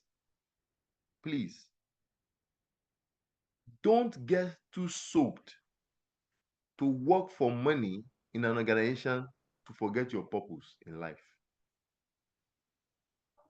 So when you are in a system, so sometimes it's not the fault of the owner that there is no structure. He doesn't even understand structure. Somebody that he has not even really worked much in a place, just so fortunate he can do the figures. He's a very smart person who can do business. See, not every business initiator is a business manager. Not every business inventor is a potential MD. Some people can bring ideas to the table. You see, in this part of the world, we don't do courses like this. Some of us did business management, but you didn't do all these things I'm saying. Because what they tell you is 14 principles of Erifayo, things that one researcher, things that are relevant in the 1990, 1982, 95, that are no longer relevant in the business of today. In fact, the name of the course, business administration, should be changed. Nobody is talking business analysis in any campus. Nobody is talking business analytics. We just keep doing the same course because in this part of the world, we don't innovate. We work by status quo. Things have emerged. So what am I trying to say in essence? When you are in a system that there's no structure, don't quickly rush out. You understand what the structure means and try to impact the system to see the need for a structure. That will bring value to your presence there. Peradventure, the person knows the structure and sees structure as a threat to expose, and they will know how much I'm earning. And they will expose me to a lot of risk. I'll be paying tax, I'll be doing that. Some organizations are not good for your future, for your career. In fact, some jobs are dangerous for your career. If you stay there, your purpose in life will be an obituary. You might be making money, but you are far from purpose. The greatest thing in working in a place is finding fulfillment. You see people work in a place, they are not paying them much, but they are happy because they find fulfillment in what they are doing. For instance, let me give you a dangerous side of it. You are working in a place where you are the executive assistant to the CEO. Soon you become you don't even know what you are doing. Accountant, you are the one keeping the money, you are the one recording money. Then later, Oga push you to site. You are just all over the place. What? Yes, you might learn a lot of things, but that could also lead to a career damage because they say jack of all trade is a master of none. You are not an expert in anything, you are just everywhere. In fact, let me tell you, from your job title, you can determine whether you have a future in your career. I met a lady in a hospital. She probably has less than 2 years post NYC experience. I said, what do you do here? She said, I'm the manager of the hospital. Say 2 years post NYC, you can't be manager with 2 years post NYC. So such kind of environment have started cracking the wall of your career. So you go for an interview and you meet professional HR people like us. Men telling me, but you served 2000 and year 2000 and 2002, you are hospital manager. I already know that the kind of environment where you were raised on ethical practices. So please, anywhere you are working, don't be too carried away to salvage, to save your career path. But then also, please, let's also be patient sometimes. Sometimes I've seen a lot of organizations that kept growing. You know, it's not easy to pay salary. It's not easy to run business in Nigeria. Sometimes you can give, the man can have a lot of good plans in mind. That's why it's good as employers to engage your employee. Let them know your plans. They have the right to know. Somebody is investing his lifetime, his career for you. 10 years, 5 years, 6 years. he has the right to know where the business is going. Now, another challenge is when you are working in a place where there is no growth path. Please, when growth stops, you are eating, you are not going to the toilet, what happens? Your career is stuck. So you are marketing, sales officer for 6 years. You have actually bought a car in that job, but you are just there. You are stuck in your career. Please find your bearing. Advise the company, if you are not ready to adjust, find your bearing. So that's why I say a great talent is a pregnancy that can only be covered. With time, it will shoot out the clothes. One day it will burst the water and come out. Thank you very much. Please, if I have made answer your question, please can you kindly respond? I've Yes, made sense. sir. Thank you so very much, sir. You've succinctly captured it, and I'm really grateful. Thank you so very much, sir. Thank you so much, sir. Okay. Yes. Okay, so we have talked about management pyramid. You see the top management, CFO, CEO, president, governor, general director, and all that. Supervisors, supervising management are supervisor, team lead, foreman, depending on the industry and what they do. The middle management are the regional manager, divisional head, director, plant manager, sales manager, and stuff like. Please understand this. So that if there is no structure in the organization, you're advising, you even know. So one of the things I learned from one of my bosses, do not bring a problem to the table. Any problem you have identified in your organization, source for a solution. Advice on solution, do not advise on problem. Leading, guiding, and motivating others. Leading is the process of guiding and motivating others toward the achievement of organizational goals. The ability to influence others in a way is called power. When you influence, ability to influence others, to cause an influence is called power. I was seeing someone here. I think the person has gone. Okay, let me just move because of our time. Are leaders born or made? Mr. Jairus Otegu, can you help us respond to this? Are leaders born or made?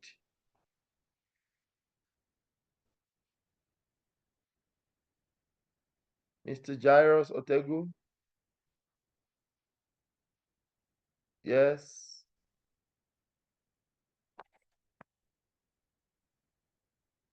Can we have Oche Innocence? Or anybody wants to contribute? Are leaders born or made?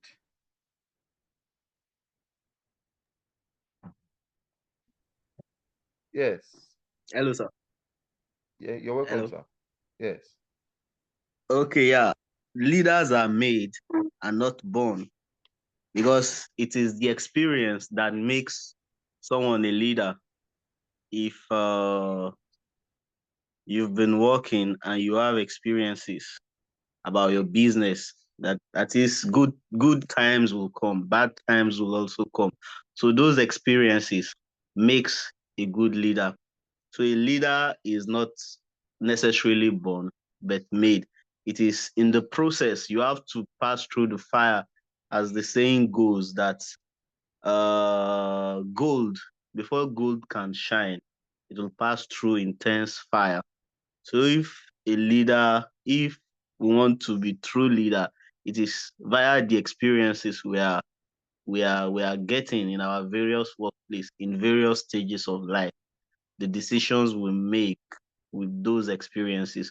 Those are the things that makes Hello, good us morning. a good Good leader morning, or a bad person. Good morning. Hello, sir. Good morning, sir.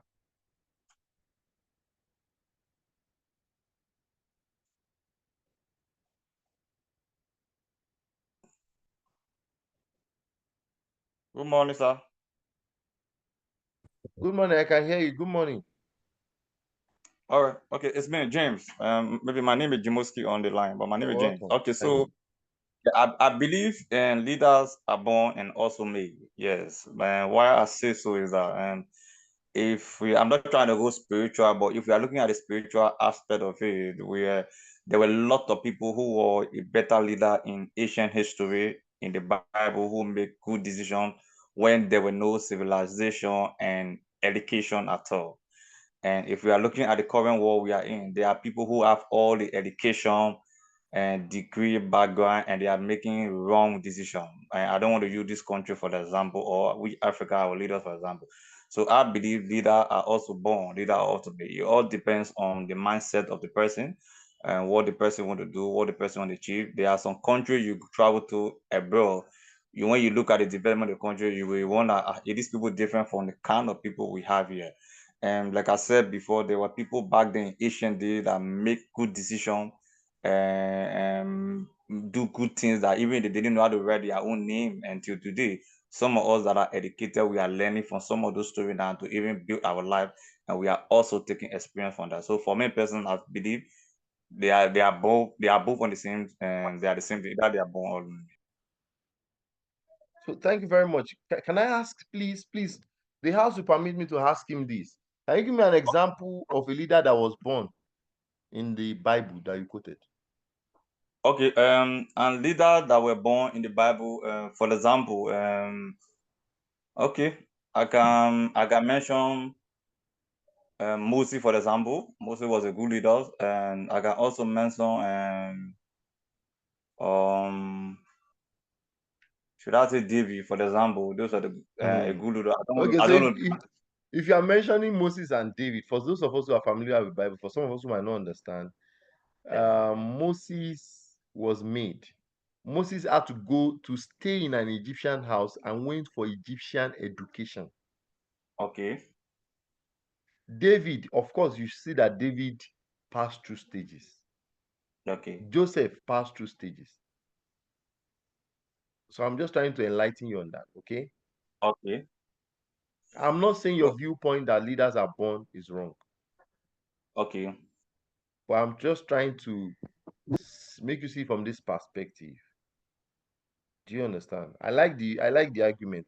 This argument does not have a final answer. Can I say something, Exactly, please?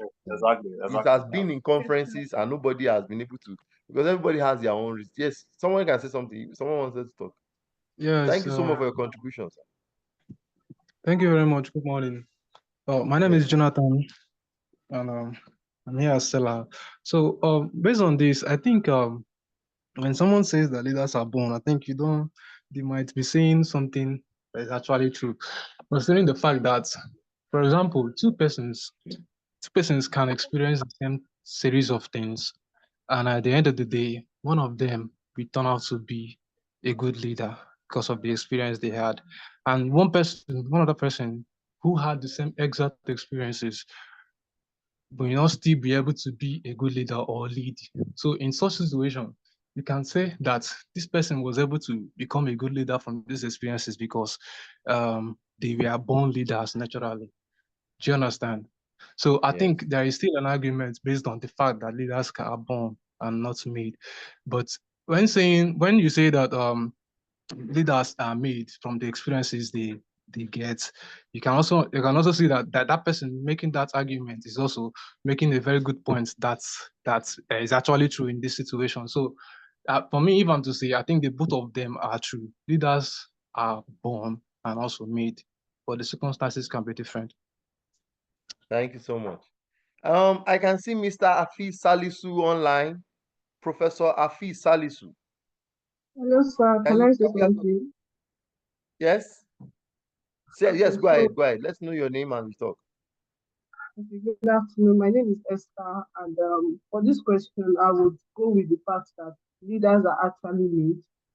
And so I want to cite a scenario here. Growing up, we had issues, like we have cases where, so to say, pastors would always say this is a bright child, this one is successful, this one has a good future.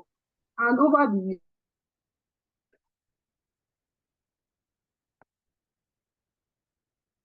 years, you just see that these things do not actually, we do not.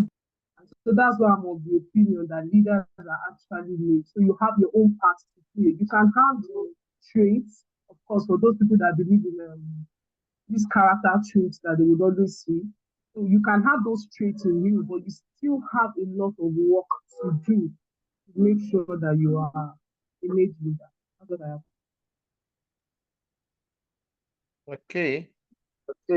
Okay, I want to say something, please. Who is this? Mercy, This is yes. Mercy. Yes, okay. So Mercy. yes. I'm of the opinion that that leaders are born and are made. Now, some people are born with traits that make leadership easier for them. So some of them like something like confidence, charisma, intelligence, while others are great leaders through experience, education, and practice. So, given the example that you mentioned something about gold, that gold has to go through processes. Now, gold is already gold, but it becomes a pure gold when it goes through the refinement process. So that's what makes it a pure gold. But at the first instance, it's gold. Then going back to the Bible, Moses was born a leader, but he needed to go through some processes to become a well-trained leader. So even those with natural leadership qualities still need to develop their skills, and those without natural traits can also lead effectively. So I would say that leadership is a mix of both made and born. So that's my take.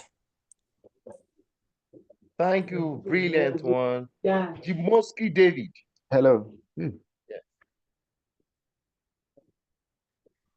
Is that Good afternoon. Jimoski?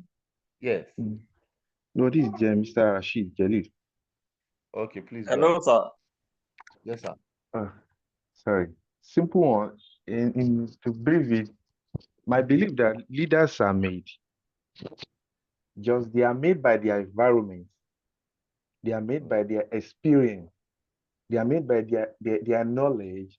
And finally, most importantly, they are made by their belief. That's what I want to say. Thank you very much. Yes, Richard. Okay, thank you so much, sir. With what has been said so far about leaders being made and born, I think I would go with the two belief that leaders are made and they are born too. I will say that we all as human, we are born leaders. We were born with the capability, with the ability to be leaders at our respective and various positions or stages of life. But it all depends on how we own the skill, how we develop the talent, how we put it to use. For instance, the biblical personnel that were mentioned, Moses, David, Joseph, they were all born leaders. I'm sorry to delve into religion now for those that are not Christian. So we all saw that Moses, he had to spend over 40 years at the backside of the mountain, struggling, learning about leadership, apart from the fact that he learned about leadership when he was young in Egypt. Joseph too, he was alienated, deracinated from his family. He was thrown into jail. He passed through a lot of horrible experiences, which made him a great leader. David too. So all those things is to tell us that we are all born leaders at our respective position. It now depends on how we make use of the capability, the ability we've been given, the experiences of life, or even at our workplace. You won't just employ someone today and make the person CEO. The person has to put in the work. The experiences is the result of his work that will now, like we are learning, structure. If you are working in a structured organization, if the organization is structured and you got employed, it's not immediately they will just give you the tag of CEO, or it's not immediately they will tag you the head of operations. You have to put in the work. the experiences you've gathered, the input you brought to the team, like the results you were able to achieve, those things based on recommendations, they will now sit and assess this person that, oh, okay, let's give him this role. It's not that, okay, let's go to the political, though we know this is Nigeria, that anybody can become a politician. Like the politicians, you see them, they can, don't let me go to politics. Let's just limit it to professional setting. So I will go with the fact that leaders are born and leaders are made. But if you decide not to make use of the opportunity given to activate the talent that you are saddled with, such an individual might die, how will I say it, unfulfilled with the potentials if such an individual refused to own those skills, those potentials, those talents. That's my little view, sir. Thank you. Thank you so very much. I think at this point we're going to go on a 30 minutes break. We'll be resuming by 12:35. So we're going to start from here. So at this point, thank you very much for your time. I appreciate everyone. Brilliant contributions, wonderful people. Thank you so much. Thank you. Thank you very much, Mr. Segun, and it's been an interesting, interesting session. This class is really one of the most interesting ones so far, and I hope that everybody would be back on time promptly, so we can continue with the rest of the class. So please, let's be back by 12:05. I mean 12:35, and let's continue from where we stopped. See you in a bit. Thank you. Bye.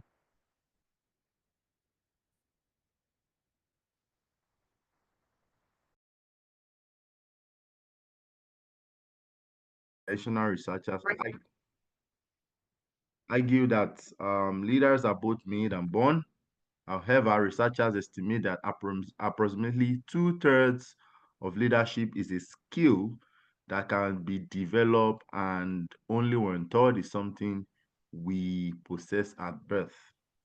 So 2/3 to 1/3, I think what we learn is more than what we are born with.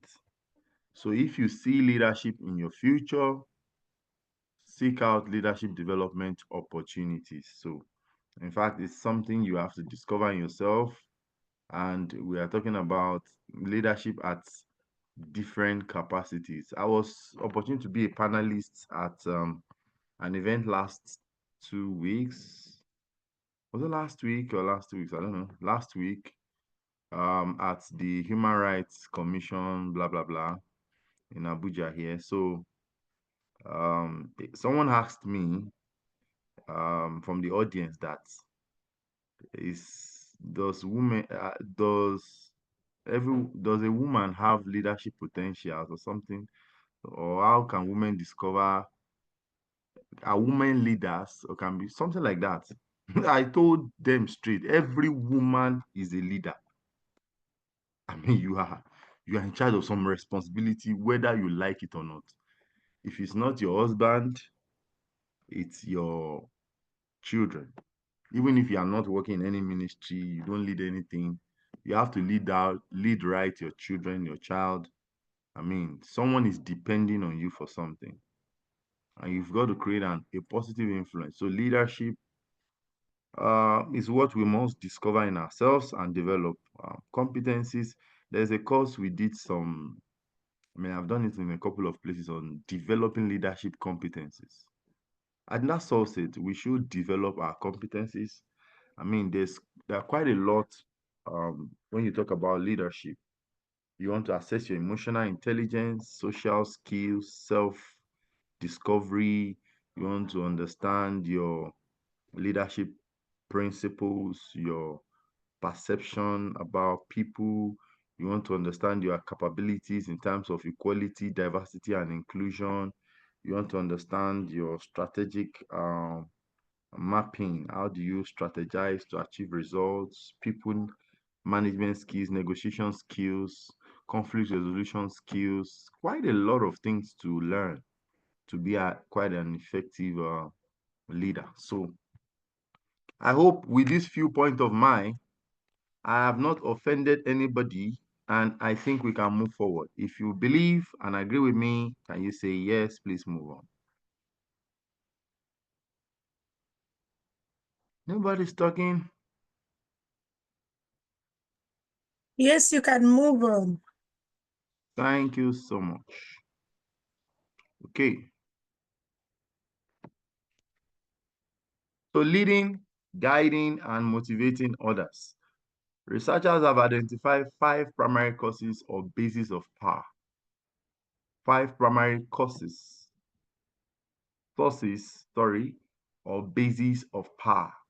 We have legitimate power, reward power, coercive power, and expert power, even referent power.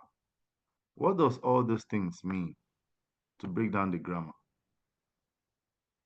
Researchers have identified legitimate power, which is derived from your ability, your individual position in a firm. You are the manager, you are the director, you are the COO, you are the CPM, you are the CSO, Chief Security Officer, you are the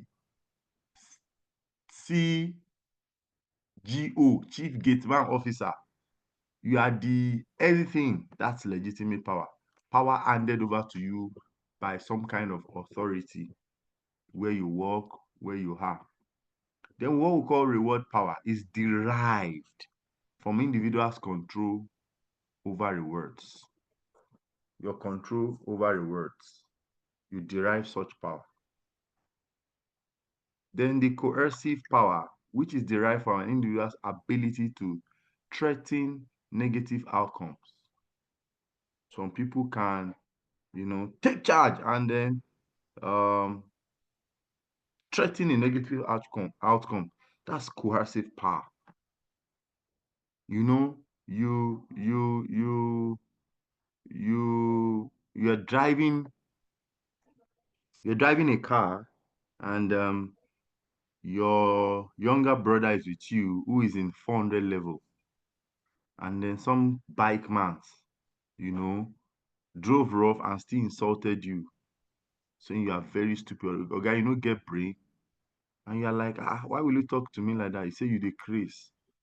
And then from you decrease, the guy parked, even because of parking, his exhaust pipe scratched your bumper. And you're like, no, I'm not going to take this. But you are still talking English like me, like a gentleman.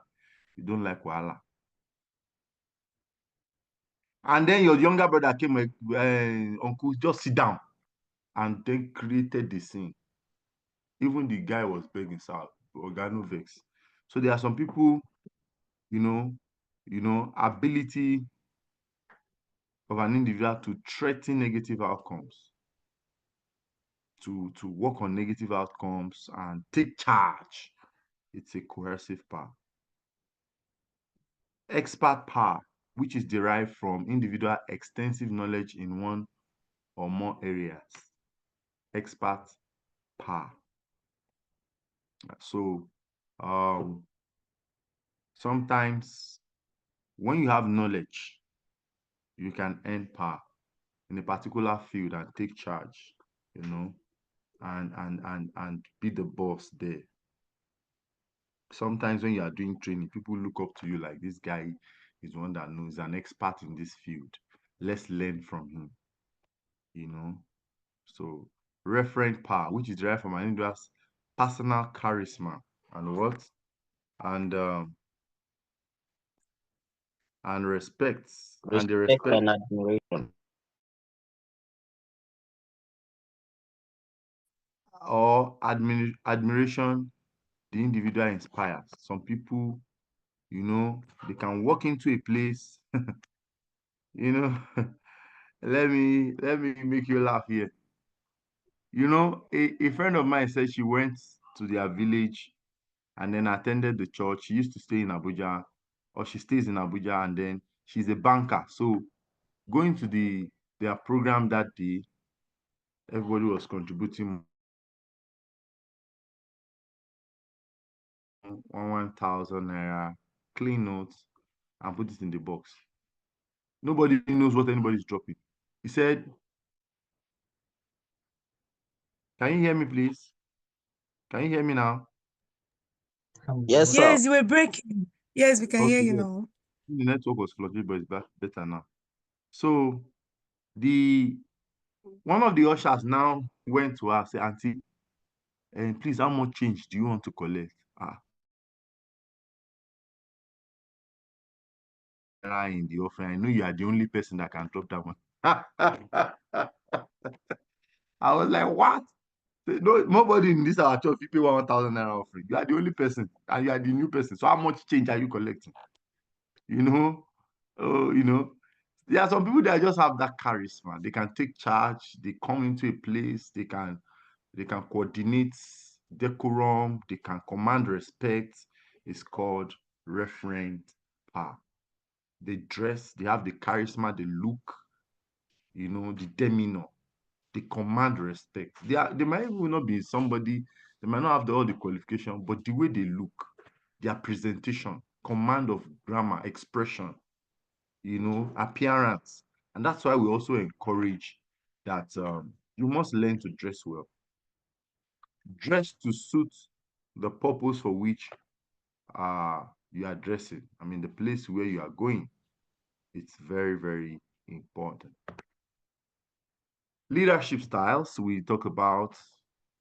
Leadership style is the relatively consistent way that individual in the leadership position attempts to influence the behavior of others. So leadership is critically about influence.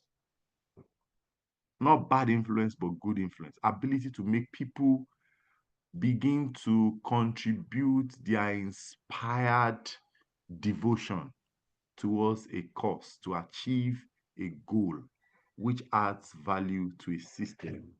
How do you inspire people? How do you make them come out of their comfort zone? And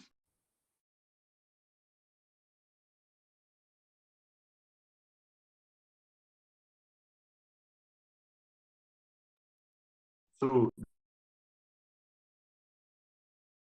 this is very important in leadership. You must learn to create this positive influence and help a system to grow. Your ability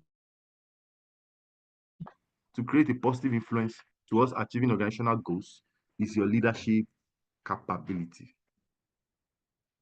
So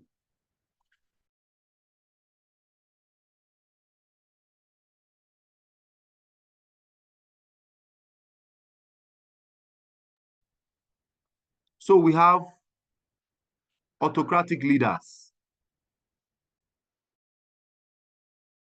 Autocratic leaders are directive leaders, allowing for very little input from their subordinates.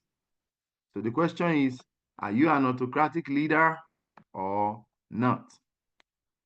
Your style, leadership styles. We'll get to a subject matter that determines leadership style. This is very interesting. Please, I'd like us to pay attention and try to jot as much as possible and have a reflection of yourself.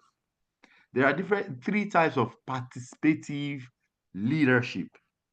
There are three types of participative leadership. We have what we call the democratic, the consensual leaders, and consultative leader. Okay? So let's have a look at this. Okay. The participative leadership talks about one, the democratic leader. Of course, all of us know about democratic leader. You solicit input from your members, your team members, you allow the group members to make final decisions through a voting process. So what do you think we can do? So those who want us to do this, say hi. Those who don't want to say nay, the highs have it. If you are hearing me, say hi. If you are not hearing me, say nay. Hi. Just one eye. Hi. 2, 3. Hi. 4 out of Hi. 14 is 5. 5 out of 14 is still very terrible.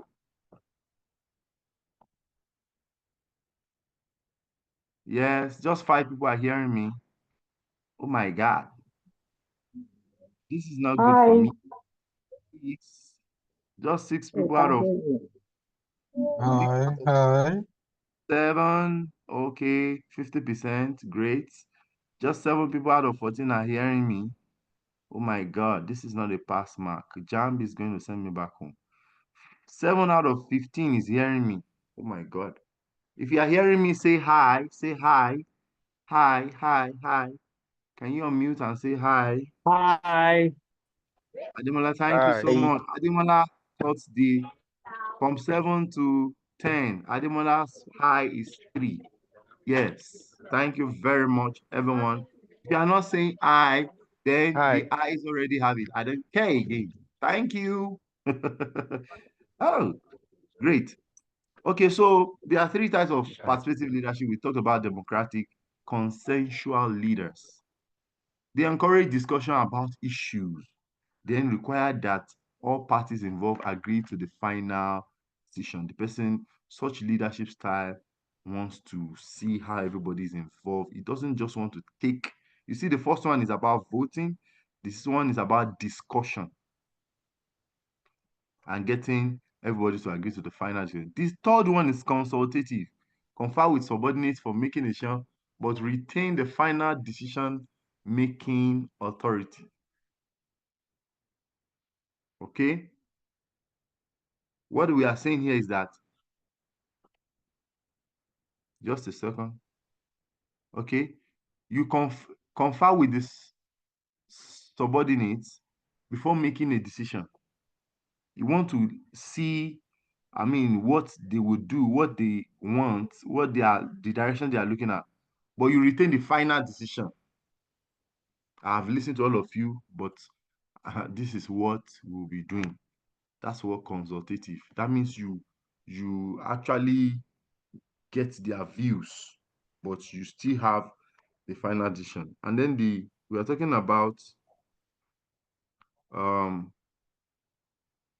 the third. Let me just shift this up. Leadership style at the opposite end of the continuum from the autocratic style is the free reign leadership, in which managers turn all over all authority and control to the subordinates. This free reign leadership, the subordinates are in charge. Whatever they want is whatever we do. Such leader will say, whatever you want to, please, you who are the charge. Me, I'm just here, and it's whatever you want. That's a leadership style. It's called the free reign leadership. Okay. So the next question is, what is the best leadership style to use? Let me go back. Can I have an input of somebody? What's the best leadership style to use? Yes. What is the best leadership style to use? Hello, Who sir. is there? Yes, I can hear you, sir. Okay, I will say democratic leaders or democratic leadership is the best leadership style to use. Okay, thank you. Sir, I have a question, sir. I raised my Yeah. hand. Okay, I didn't see that. Sorry. Okay, it's about the leadership style. The 2 styles you mentioned. The second one, which is autocratic leadership. As I saw the word autocratic, I quickly glanced back to when I was in secondary school several years ago. So I'm not sure if my knowledge of government is still there or rusty. Autocratic is like a kind of military or despotic leadership. Yes. So is it kind of different from this one? It's the Because same. here you said they are directive leaders allowing for every little input from subordinates. Yes. Okay. So Oh, let's okay, look at okay, that's Nigerian fair. history. Let's look at Nigerian history of the various presidents we have had. Can you tell me somebody that practiced purely autocratic leadership style? Anybody? Abacha. Thank you very much. He's not ready to listen to your opinion, you know. And it had advantages. You will be shocked. Let me shock you today. You'll be shocked. Faith, I can see your hand. You soon speak. You'll be shocked that, according to economists, Abacha's economic era was one of the best we ever had in Nigeria, where dollar was so low compared to now. Because it doesn't give a damn about them. Very true, sir. It's just, it doesn't give a damn about any US, any America. It does its thing. You know, it was printing money. We are printing money. So, and that's why the wife said, even if they collect all the money we have, we cannot be as poor as Dangote. Though that was Dangote before the Dangote refinery. I don't know about the Dangote now. So what are we saying is that it's I mean, autocratic is autocratic. But we've gone to a point. Do you really need to be autocratic sometimes? You know, having to look at it from different perspective. I was in Edo State. That's the State Primary Health Care Board, to have a training. There was a 5-day retreat for all the senior doctors, nurses, and healthcare workers within the state. So I took the first day on the leadership session and all that. And someone asked me, say, Mr. Segun, I mean, I don't know if any of us work or has worked in the civil service, or you understand what happens there. Yeah, in the civil service, all this English I'm saying is not their business. Everybody is there. What are we going to get as benefits? To hell with all this English I'm saying. It's not like the private sector where everything is goal driven, productivity and all that. In the public sector, there are agencies that they are not making money. They are not selling, they are not selling, they are just there. Everybody's just collecting salary, and they are getting promotions that when due. Their purpose, their impact is not fair. Even government has forgotten them 10 years ago that they exist.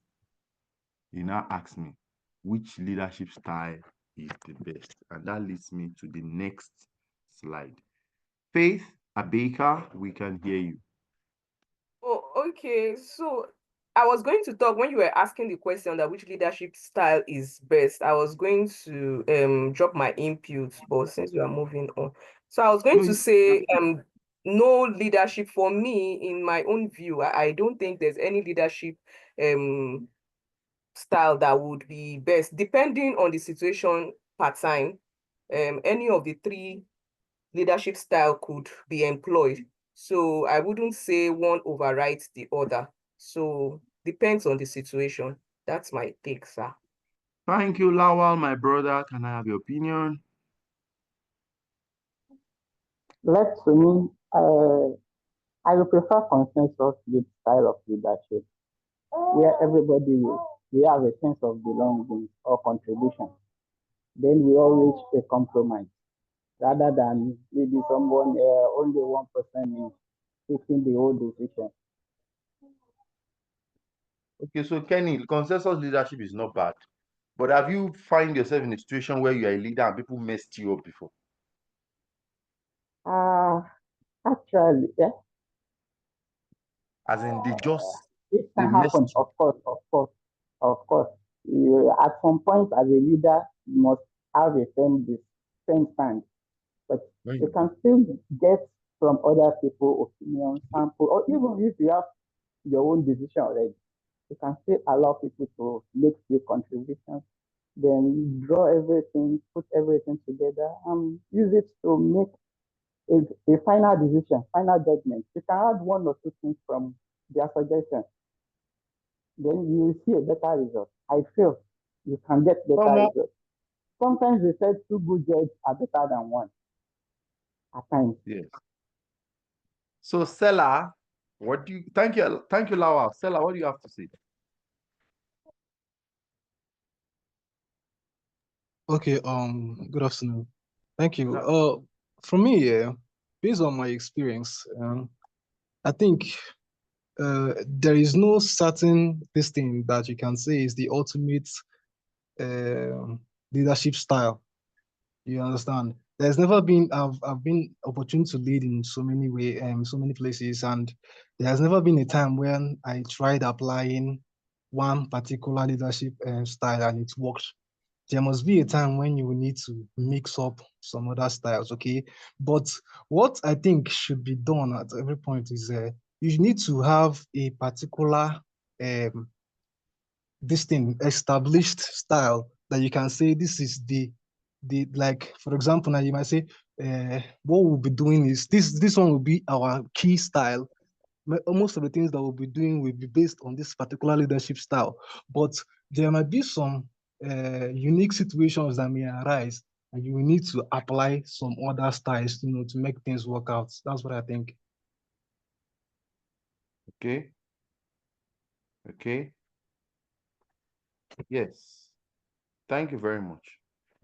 Richard is raising up his hand again. Yes, sir. Okay, I just want to reiterate the fact that, in my own personal opinion, as we all know, opinion differs, that democratic style is the most suitable and the best. Because if we are looking at styles of leadership, if you want to achieve a desired result. Richard, can I have you pause? If Okay, you are sir. made the president of Nigeria with what you know of Nigeria, do you think you can achieve major landmark breakthroughs if you are too democratic? Well, that's a Richard, I don't want you to and laugh. I tricky don't want you to laugh. question. Answer my question.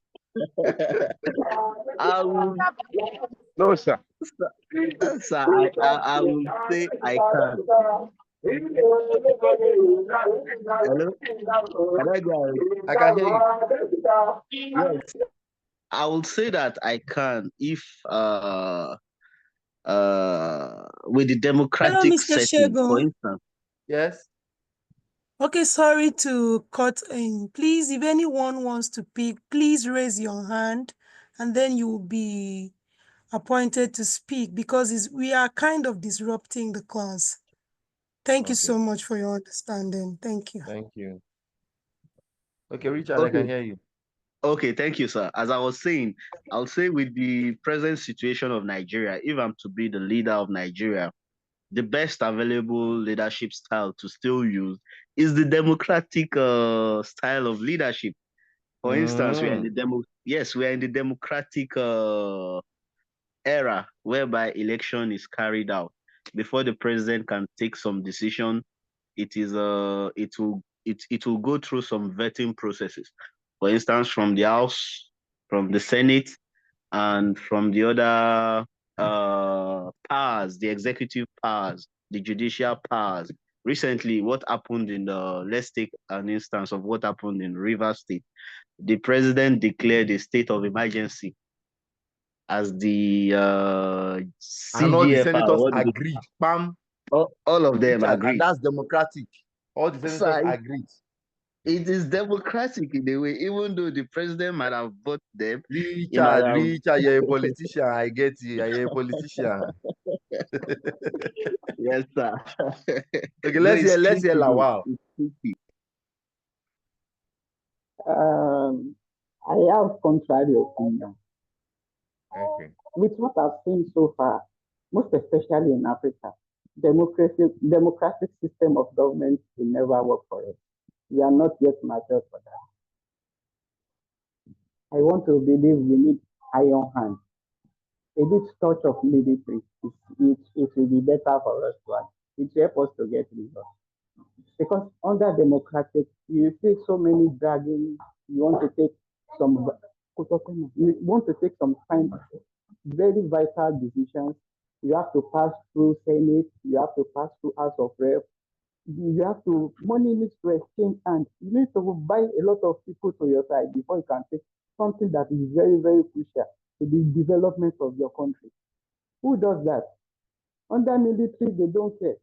If as long as it is in the best interest of the country, it's taken, decision will be taken immediately. But if it is under democratic system, you have to pass through so many phases, You have to buy time, delay, so much delays when it comes to democratic settings. I still want to believe that although people might condemn military, but under military system of governance, we achieve more. We achieve more compared to what nonsense democracy we are doing now. Most of our democratic leaders, all of them, they are only for themselves. They are not for Nigeria.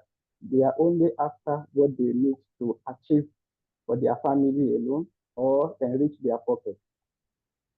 Okay, so let's have the last contribution on this. Thank you very much, Lawa. Let's have a last contribution on this issue as we move forward. Mr. Richard. Thank you, sir. Thank you for giving me the floor, sir. I just want to disagree with Mr. Kennedy, with what he just said, that autocratic or military leadership is the best for us, either in Nigeria or Africa. With recent record, if you check the records, you'll see that military regimes, they had good intention, but when you give them the power, they will bite more than they can chew. For instance, they are one of the most corrupt, one of the most brutal. They don't give room. There's no room for opposition, no room for. Richard, so your politicians now are not brutal, are not corrupt.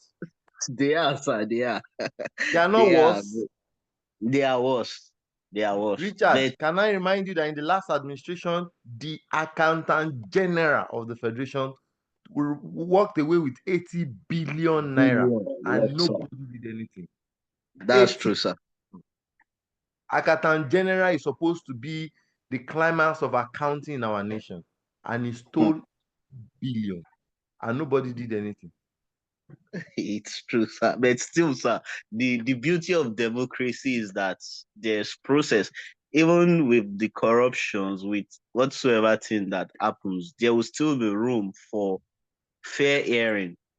But the military, for instance, let's assume that's under a military rulership or leadership, it will be instant death or instant shooting, which in a way might be good for us, but I will still maintain the stand that democratic setting is good for. Can I ask you, the nations that have transformed from these useless democratic styles that we claim? I'm talking politically. I'm not talking of the topic we are doing now. Yes, sir. Yes, Do sir. you I think they understand.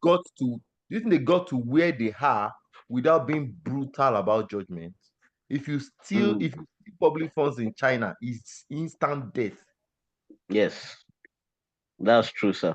When you look at the history of what was this country we were discussing in Lagos that time?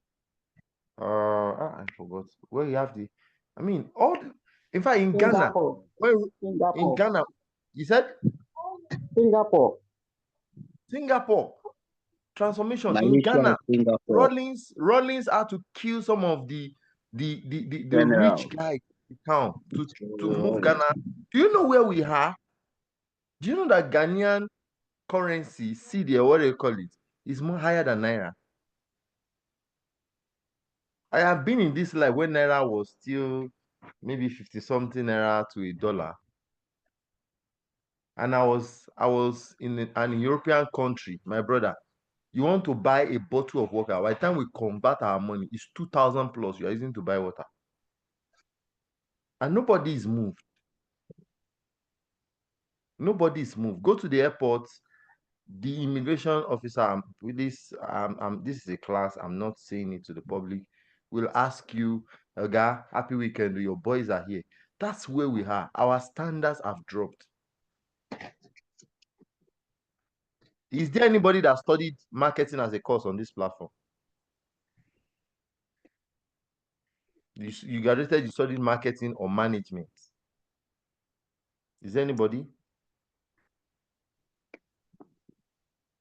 Nobody. Now only science students I gather. This is what I'm trying to talk about. So I had an interview this week for a company, and I met this lady that studied marketing. Coincidentally, I was so happy.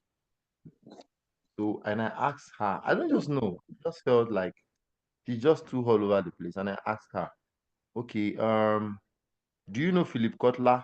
She said no. I said, I don't understand. You don't know Philip Kotler and you studied marketing? How did you finish from that department? In fact, she didn't say no. You know, she didn't say no, like she has forgotten. No, like, does anything like that exist? And I said, it's not possible you study marketing. I'm going somewhere. It's not possible you study marketing without knowing Philip Kotler. And I asked her, tell me 3 courses you did in school. She's finished 2019. She could not mention one. She said she has forgotten, but she can, but she know they did account management. I say 2019 graduate here. Where am I going? That is where we are in Nigeria. And I said, give me your project topic. Tell me about your project. She said she has forgotten. A graduate of 2019 who does not have these details about herself. Such a person will apply for civil service job and will become a civil servant. And that's the person that will design policies for us. And we concluded that this girl is not a graduate. So you've seen that we are only seeing the corruption aspect and people are packing money. We are not seeing the decadence of the effect of poor standards, and bad governance, and how it has eaten up into our system, and then it's affecting the generation we are handing over or grooming for the next phase of life. I work in the recruiting space. Sometimes I weep. Now, what is this? What is this? You just see people demonstrate all manner of attitude, you understand, incompetence and the likes. Well,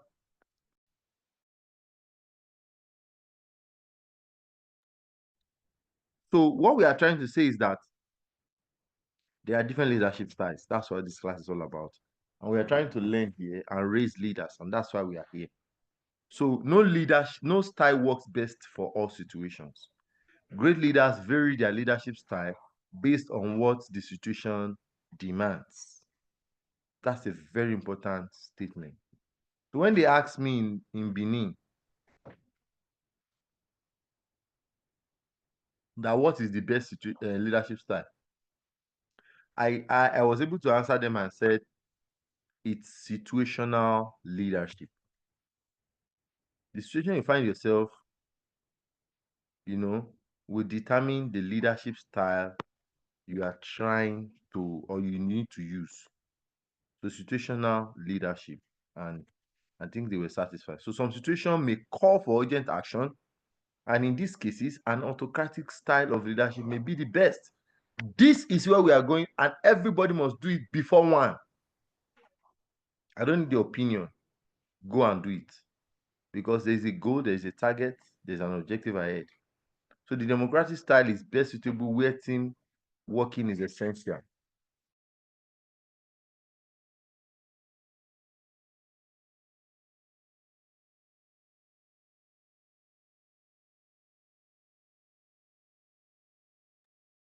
So where team working is essential and quality is more important than speed to market or productivities. Free reign or laissez-faire. So free reign is also called laissez-faire, where you allow people to do because you believe they are experts in their field, they are matured enough to coordinate themselves. It's called the laissez-faire.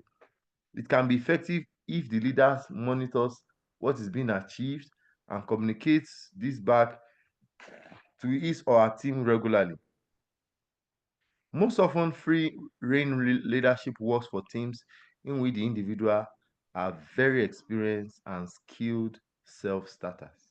They are matured, just like this class now. Everybody is well coordinated. If I'm teaching maybe undergraduates throughout now, somebody will misbehave. Probably I now start to start setting rules.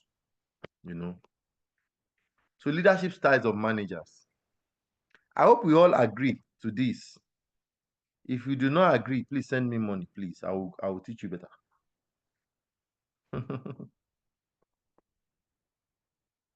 If you agree, say hi.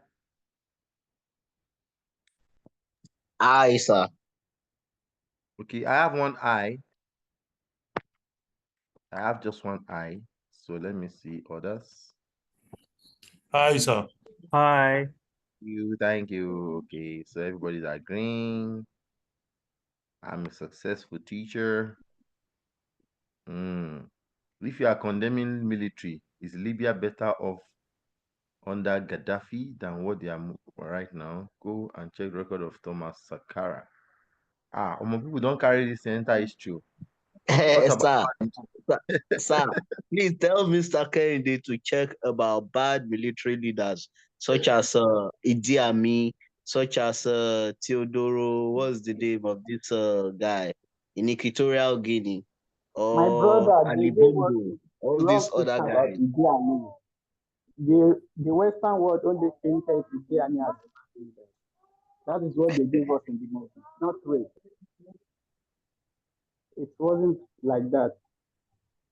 Okay, so after this time out, you're gonna have a Kenny and Richard engagement. We're gonna have a debate, and I'm serious. I'm going to give you guys 3 minutes to debate this issue, and then the best guy. Let me see what we will do. The best guy or the best debater will be having access to chocolates, meat pies, pizza, shawarma from Professor Hafiz, from Faith Abeka, and Olushola, then Edith, all of them. They are going to sponsor you guys. They are big boys. I know them. We can't wait, sir. Can't wait. Please, none of you should leave. If you leave, okay. So let's move on. So leadership styles of managers. Amount of authority held by leader. Autocratic. Manager makes most decision and acts in authoritative manner. Manager is usually unconcerned about subordinates. I don't care about you guys. I'm about what I want to do, and this is what we want to do.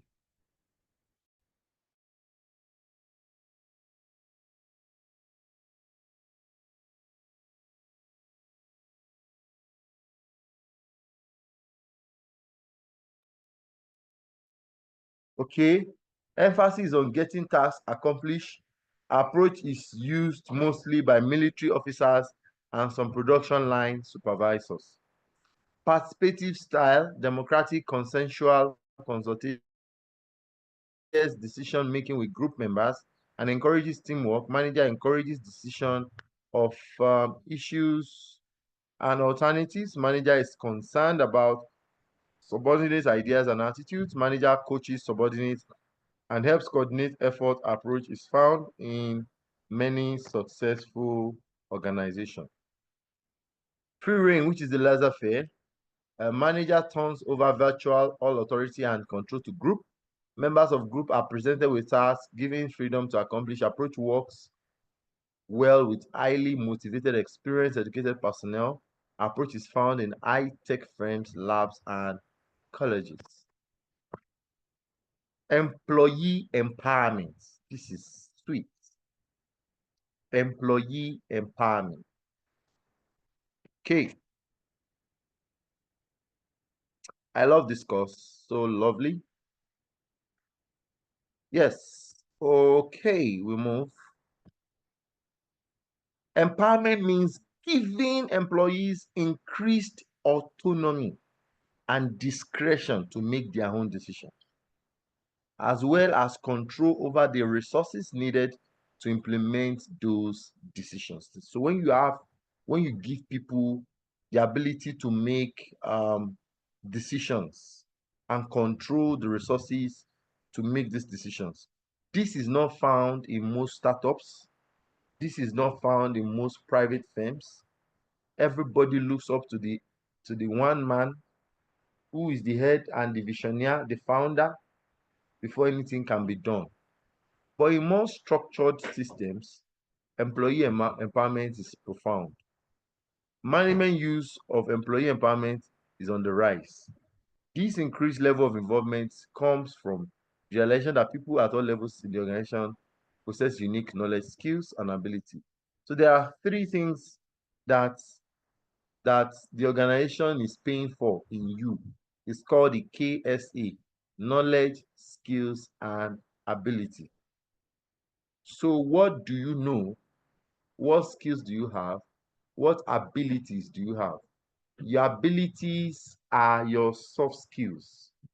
Your skills are your technical skills, what you are trained to do, your knowledge based on experience, what you have acquired over time.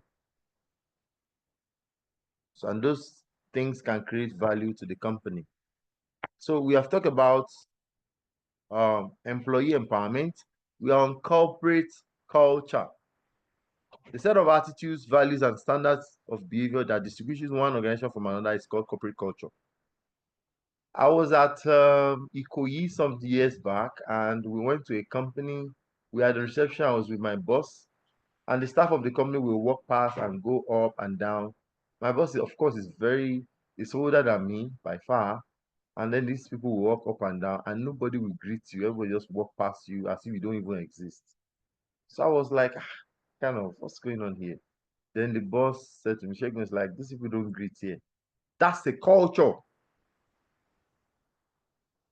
Whereas we went to some organization, from the gate man, they want to show some hand of support. Or who do you want to see? Can I help you check them? Not that they want to collect money, but they are trained to say value people in this premises. This is our culture. This is our core value. So the what defines a company is their culture.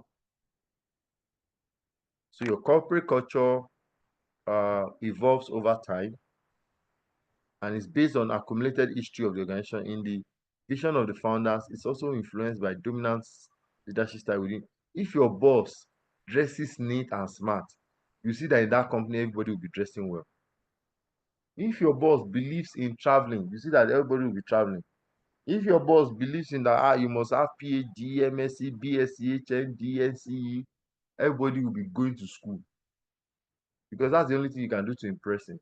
If your boss believes that we must be posh, classic, you see that you start employing people as if they have never been to the restroom before in their lives.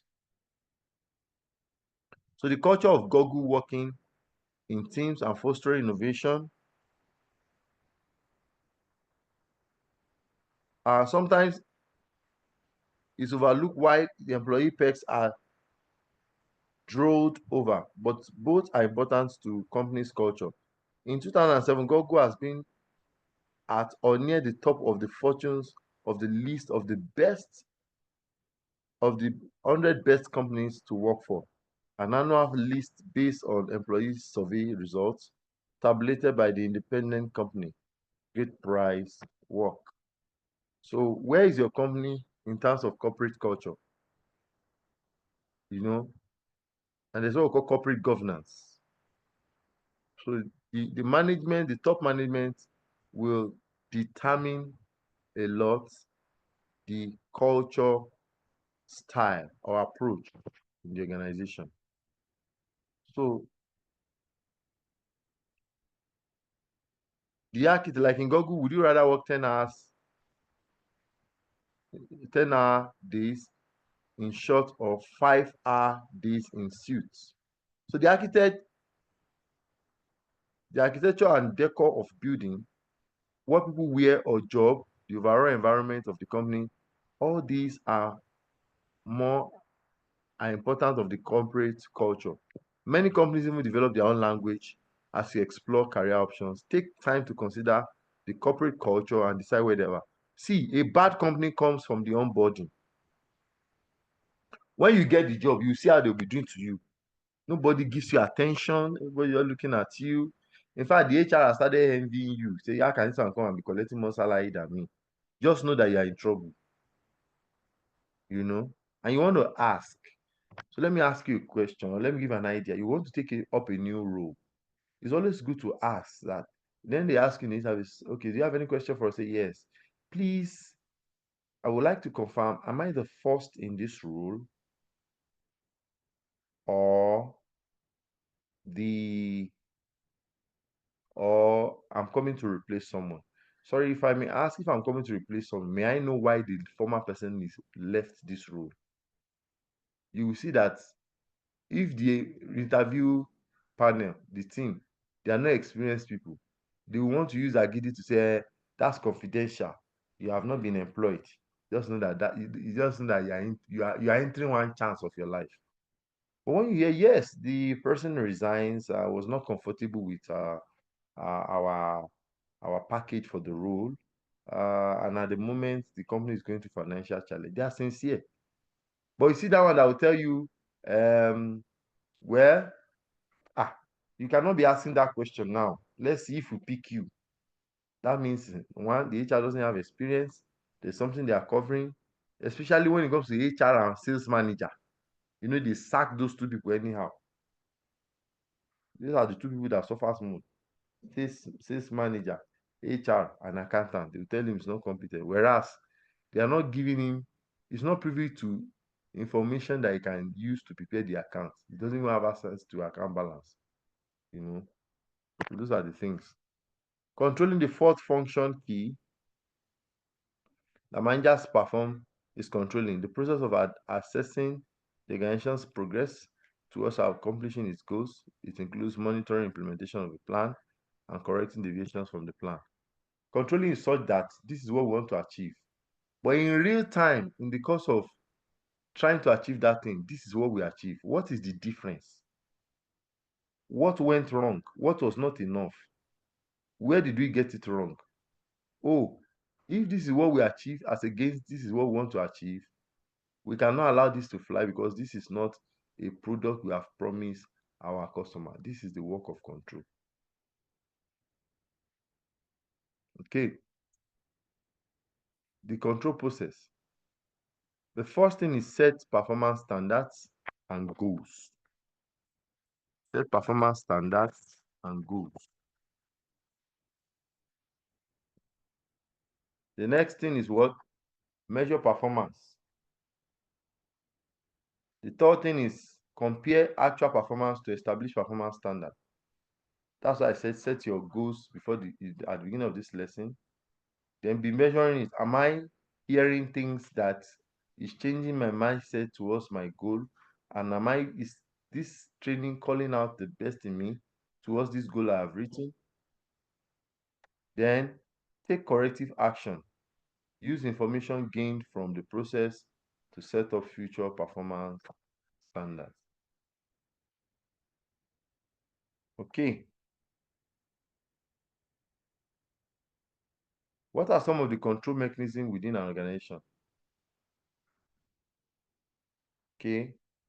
I have to skip this first, but let me ask this question. What are some of the control mechanisms within our organization? Let me just have one or two people respond very quickly, please. Control mechanism within an organization. Yes.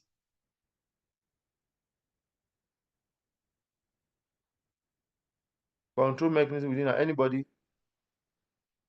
So the KSA is knowledge, skill, and ability, not acquisition. KSA.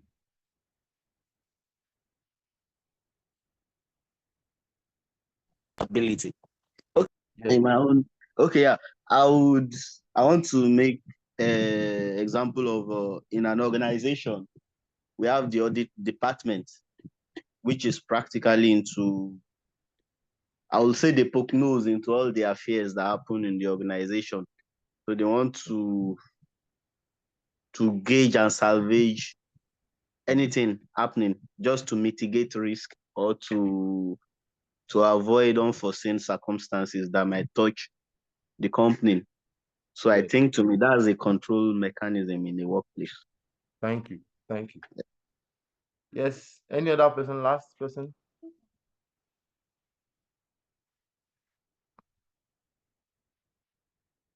Can you give control mechanisms in your personal life?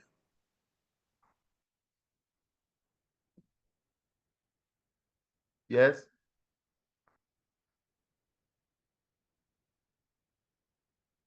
Yes, anybody?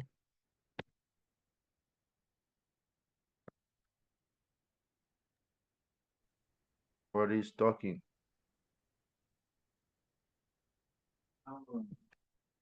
Hello? Hello, sir. Can somebody help me to answer that? Can you give examples of control mechanism in your personal life?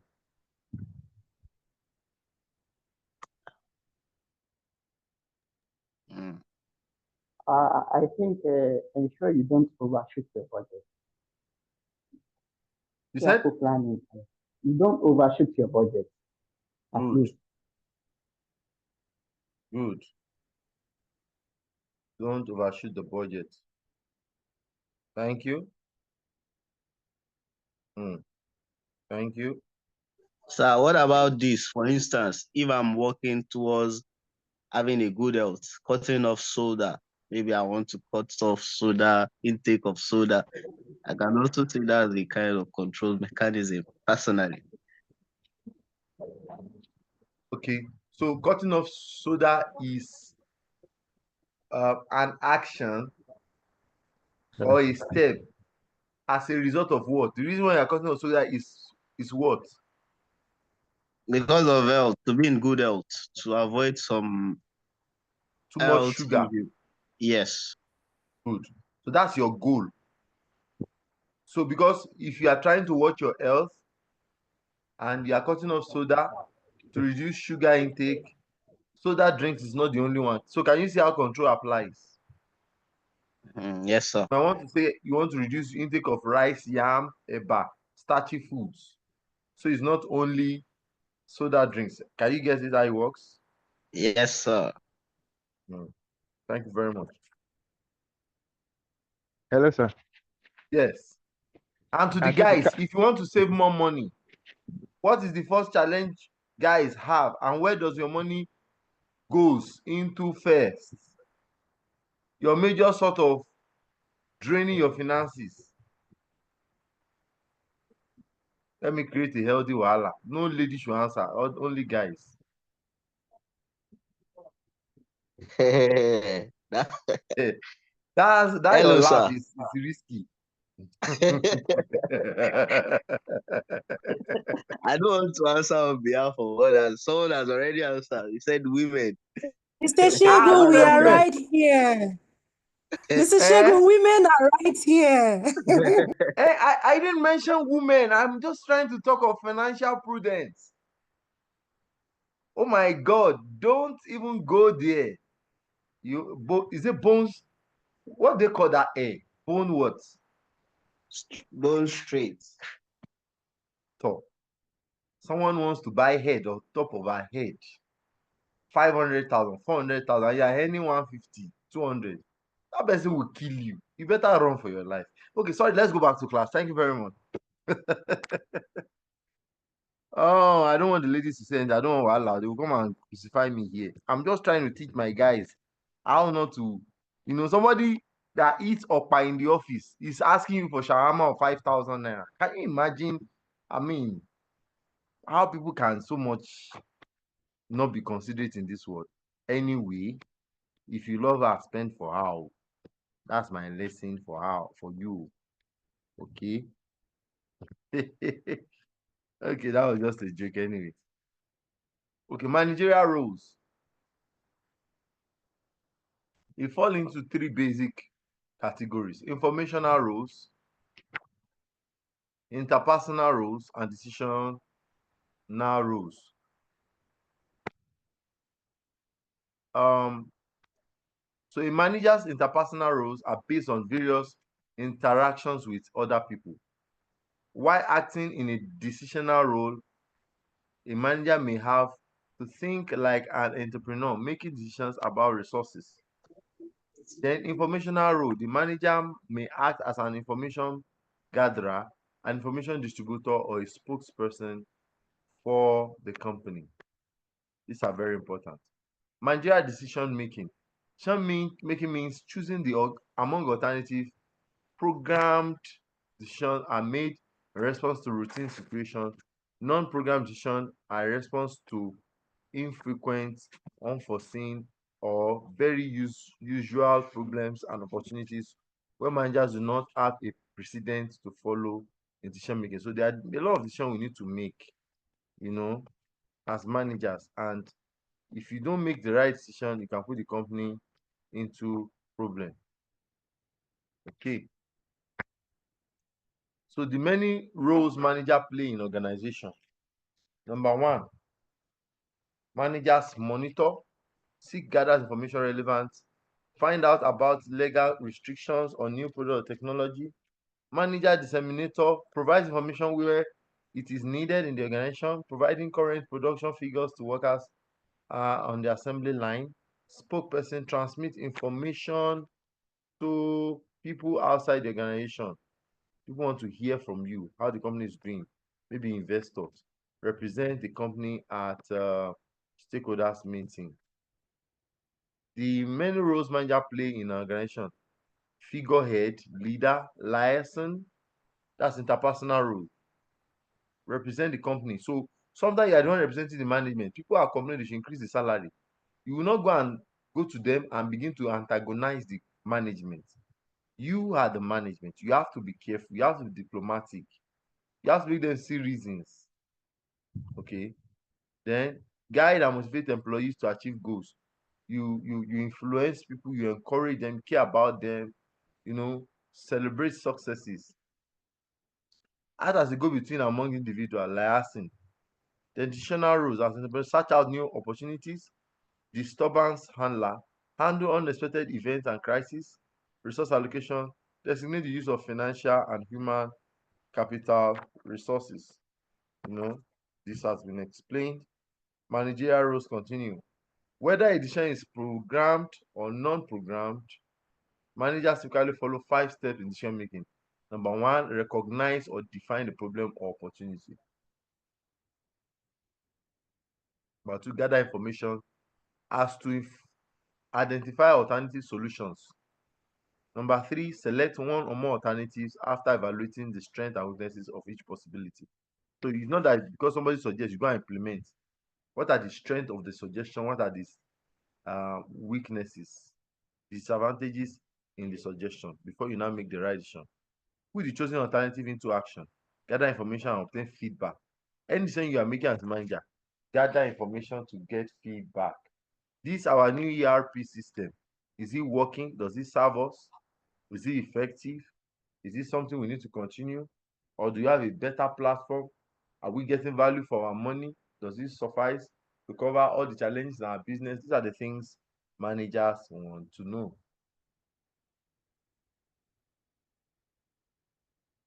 Decision-making process: define the problem, identify solutions, select one or more alternatives, put the plan into action, follow to see if the problem has been solved. You don't just leave it bare. For instance, you can have employee high turnover. Define the problem. Employee high turnover could mean different things. In business analysis, there's what we call context. Context. We have high employee turnover. What cadre of people are leaving? We discover is corpers. Corpers are not even employees. Sorry, corpers are not full-time employees. A lot of factors. Maybe it was the federal government regulation that was affecting their stay in the organization, so you don't need to bother.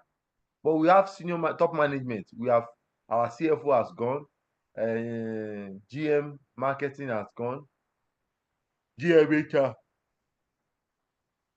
tender resignation. 2 assistant managers have gone in the span of 3 months. That means something is at stake, something is wrong.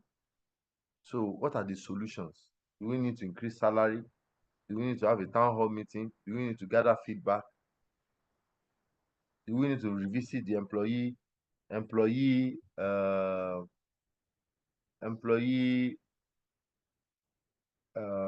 what do you call it, exit form? Select one more alternative. You have to look for the best alternative, put the plan into action, then follow up to see if the problem has been solved. Okay.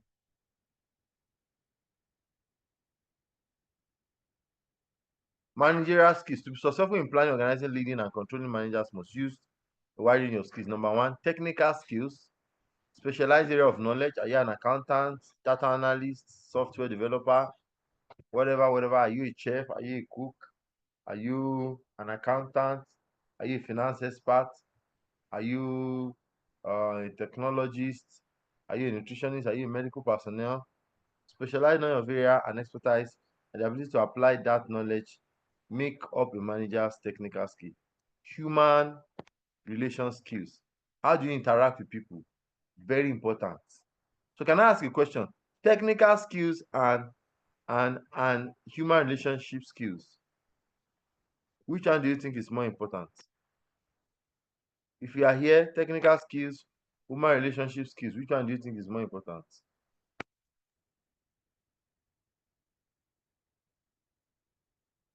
Anybody?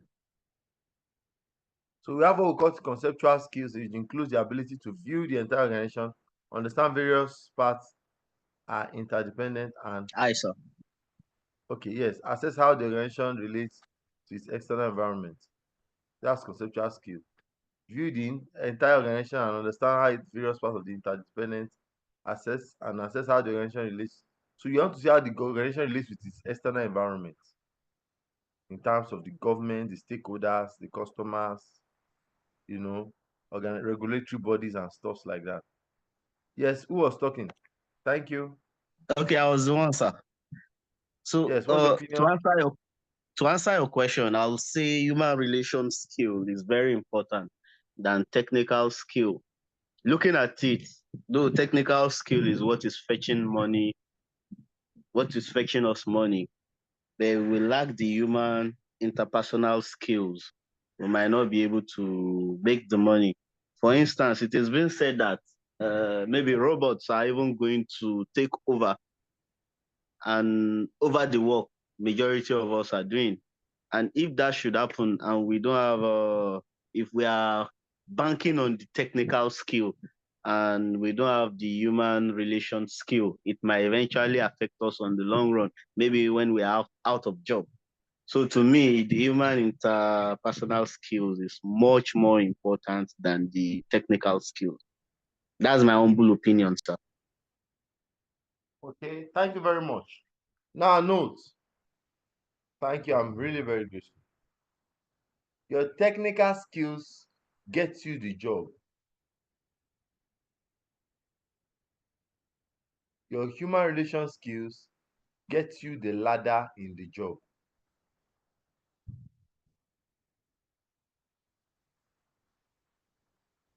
The technical skills get you the job.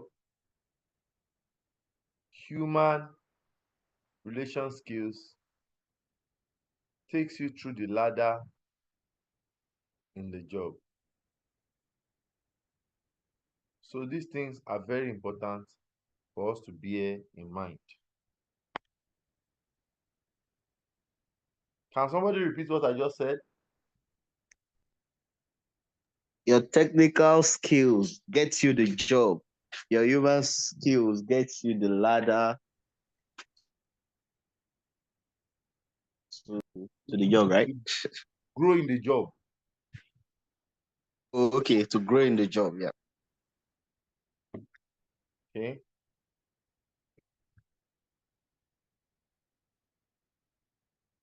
So note this. This is not in any textbook, it's from my experience. You will not take salary out of the job. What you will take out of the job or the company is relationship.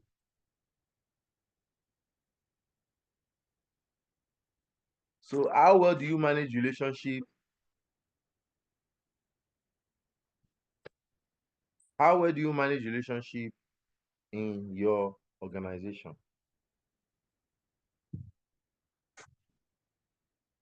It is the people you know that makes you known.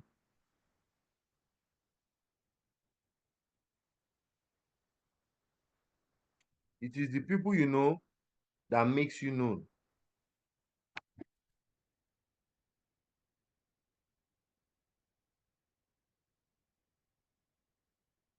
You are a victim of not moving ahead as expected because you do not take advantage of the people you know. So your speed in life is limited by how well you can manage the people you know. Someone once said,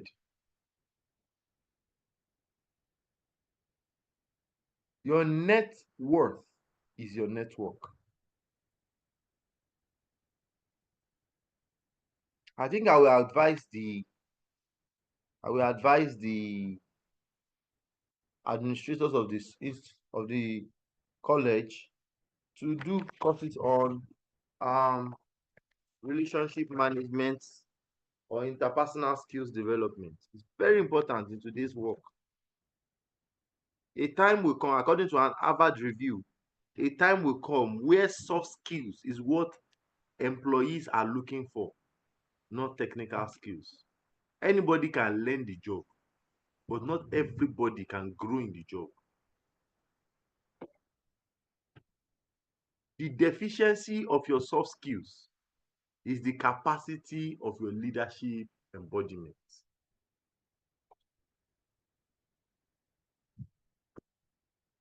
How deficient you are in terms of soft skills is the extent to which you are incapacitated as an employee.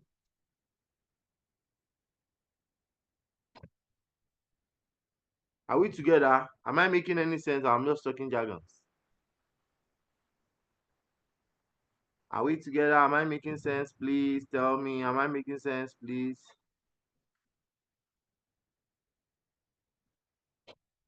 Yes, sir. You are making a lot of senses, sir. Thank you. Okay. Somebody wrote interpersonal relationships skill is part of our courses in transformation college. Okay. Thank you. Thank you. Thank you. We are together. Oh, excellent. The deficiency of your soft skills is to the extent you are incapacitated as an employee. Great.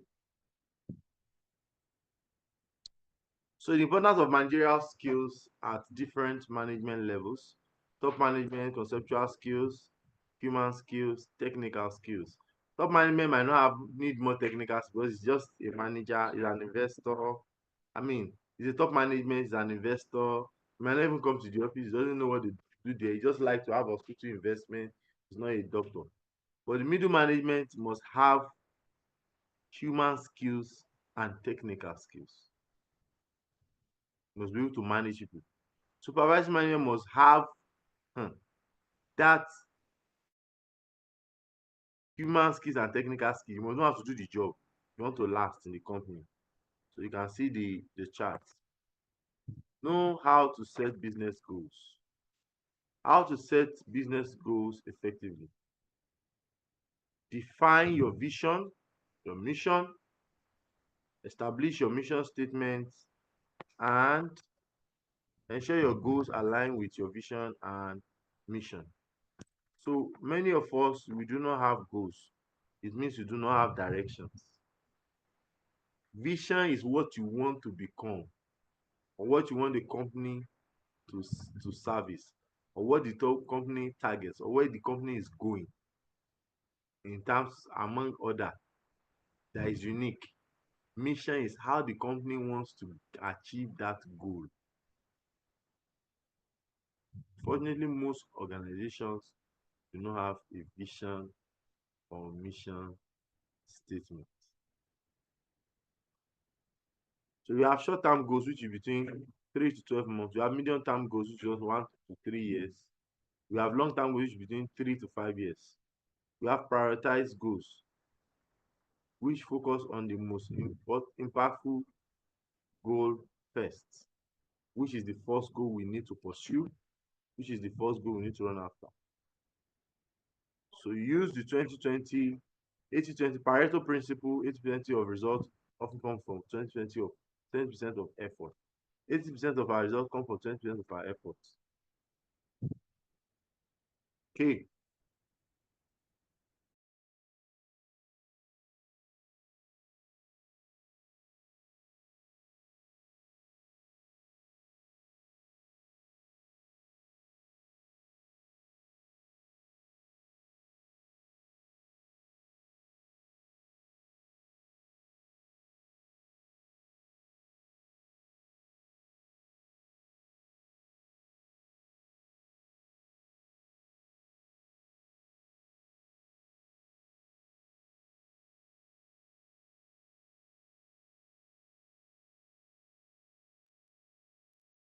Mr. Segun, your mic is muted.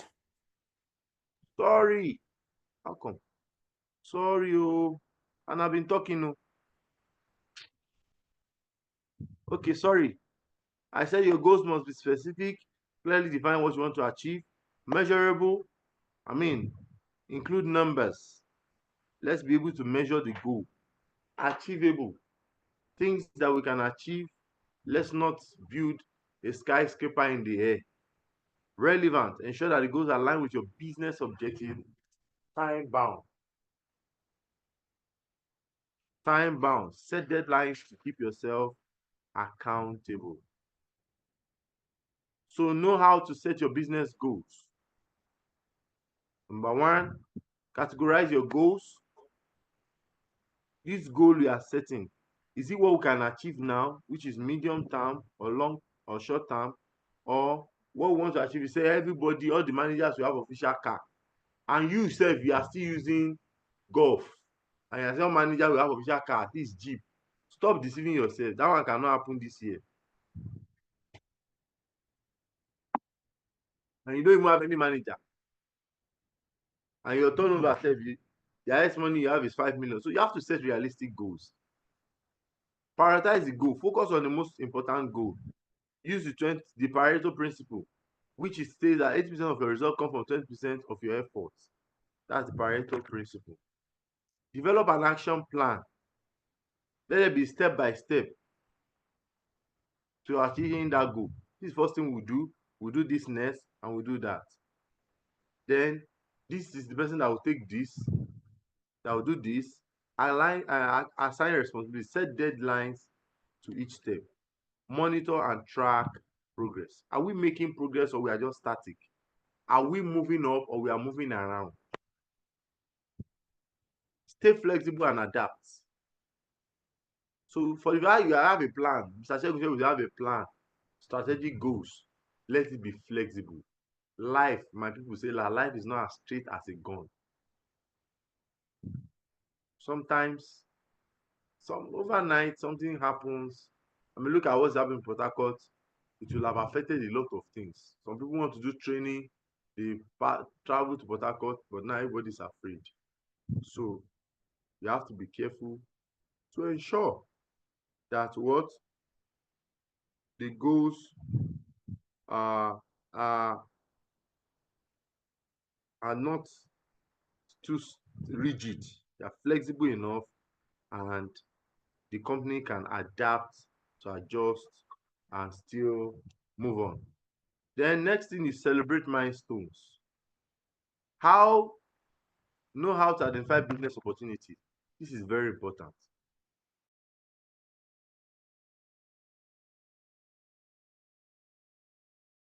Identify market gaps and omit. What is the challenge in the industry?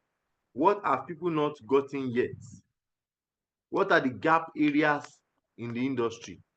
What are the problems that you face daily? Research customer pain points by getting feedbacks. Analyze existing products and services. You know, in the past, peak milk used to be milk. Now we have peak choco, a mixture of peak choco, chocolate, and milk. So people say, instead of buying, I'll buy Milo, I'll go and buy milk. Why can't we have something in one sachet and people still take tea? You have to think outside the box. Analyze industry trends. What is going on in the industry and the emerging markets? Stay updated with industry reports. Follow global trends such as sustainability, digitalization, automation and stuff, Google Trends, social media, AI and stuff. Study customer behavior and preferences. What do customer like? Conduct surveys. Use media outline forums. Look at your competitors. What are they doing differently? What are they doing differently? You have to consider all these things. Leverage your skills, strengths, and passion. Identify expertise and interests. Businesses thrive when founders are knowledgeable and passionate. Don't invest into what you don't know. And don't hire someone you cannot fire. This sounds funny, but It's very important. Okay. Explore technological innovations. What technology is in place that can help us to be more productive? Okay. Monitor competitor and industry leaders, evaluate economic and regulatory changes. What are government policies saying? What are tax incentives saying? We're all about in the industry. What are the economic shifts? You know, network and collaborate. Test and validate your idea. I think I've done a training in this college about networking and social networking sometimes in the past. Network. The person you network might be what will make that business work. Test and validate your idea before fully committing resources into it. Trends in management and leadership. There are three important trends: crisis management, the use of outside directors to provide management control, the growing use of information technology, and the need for managers with global management.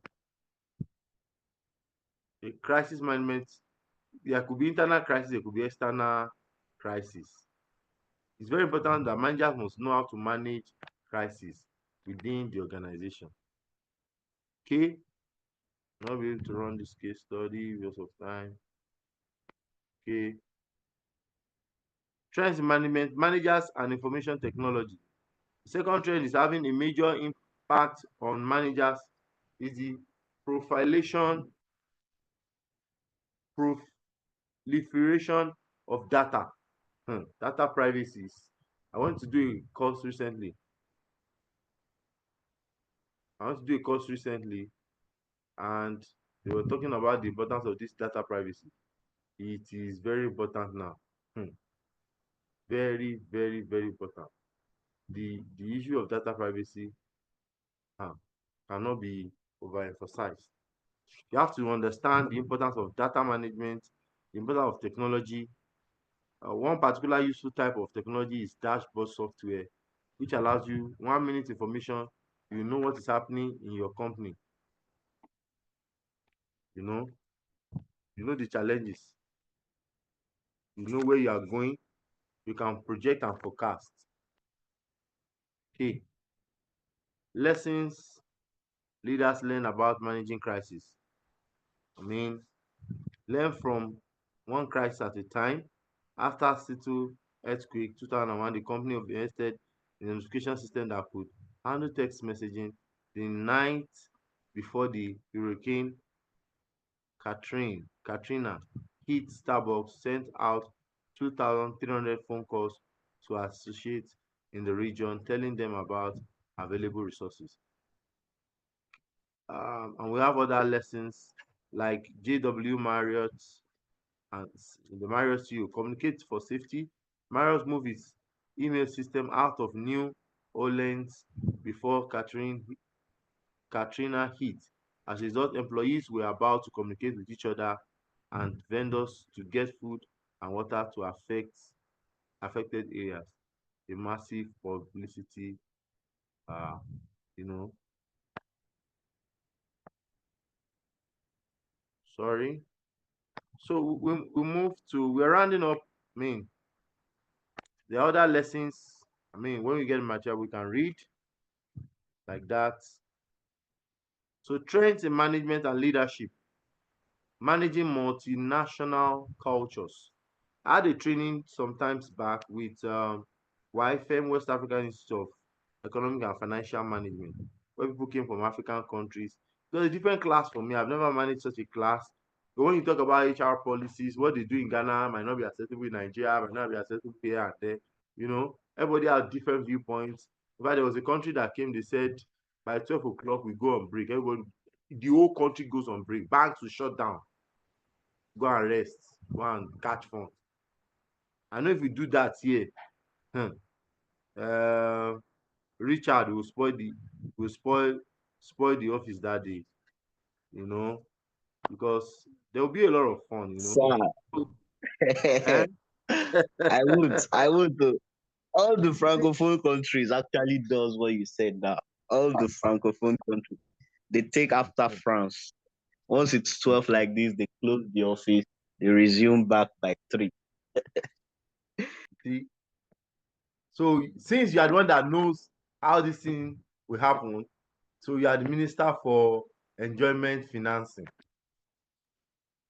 Okay. Yes, so Okay.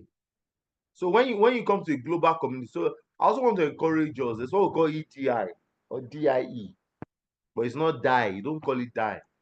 That's diversity, equality, and inclusion. Please have understanding of these 3 major concepts. When you are doing things in a public place, don't have an opinion that what you are saying is final. That's your viewpoint. It might not be the way other people view it. Okay.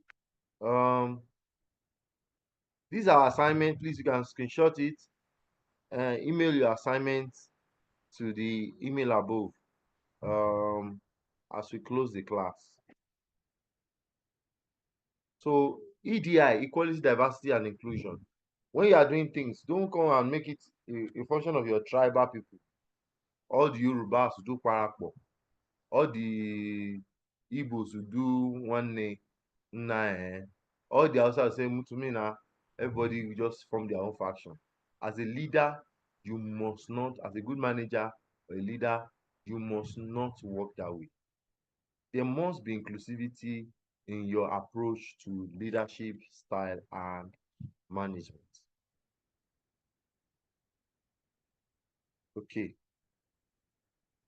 So I worked in the past with some Filipinos, and they said it's compulsory to have a 1-hour nap by afternoon for everybody. Same as Chinese too. Thank you very much, Lawal. Thank you, Richard. Okay. Okay. So I think at this end, we'll actually come to the end of the course for today. Please do not forget to do your assignment. Can I quickly ask any questions, comments, feedbacks, any questions? Over to you, Mrs. Edith. All right. Wow, wow, wow. What a safe landing. Wow, we landed safely. Okay, so if you know that you enjoyed today's class and you landed just like I did, please indicate in the chat room. A very big round of applause to Mr. Segun Lawal. That was a good one. That was a very good one. Thank you so much, sir. It was nice having you. All right, before we call it a wrap, I have been sending the feedback forms in the chat room and it has been reshared. Before we call it a wrap, please do well to fill up the feedback forms. And once you are done with that, please come back to the chat room and write done. Please, let's get that done before we call it a day. Please, let's do that now before we exit the call. The feedback form link is already in the chat room. Please, once you are done with that, indicate done. Thank you, Richard. Thank you, thank you. Please, let's keep it coming so that we can call it a wrap.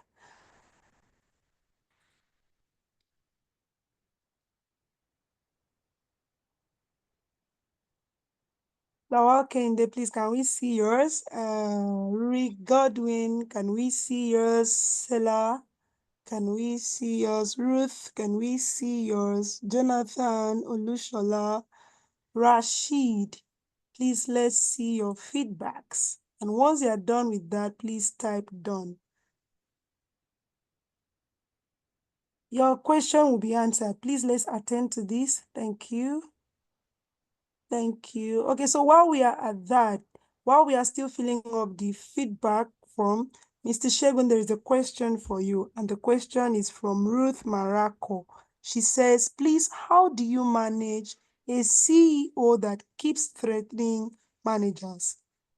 Please, let's keep signing the feedback forms.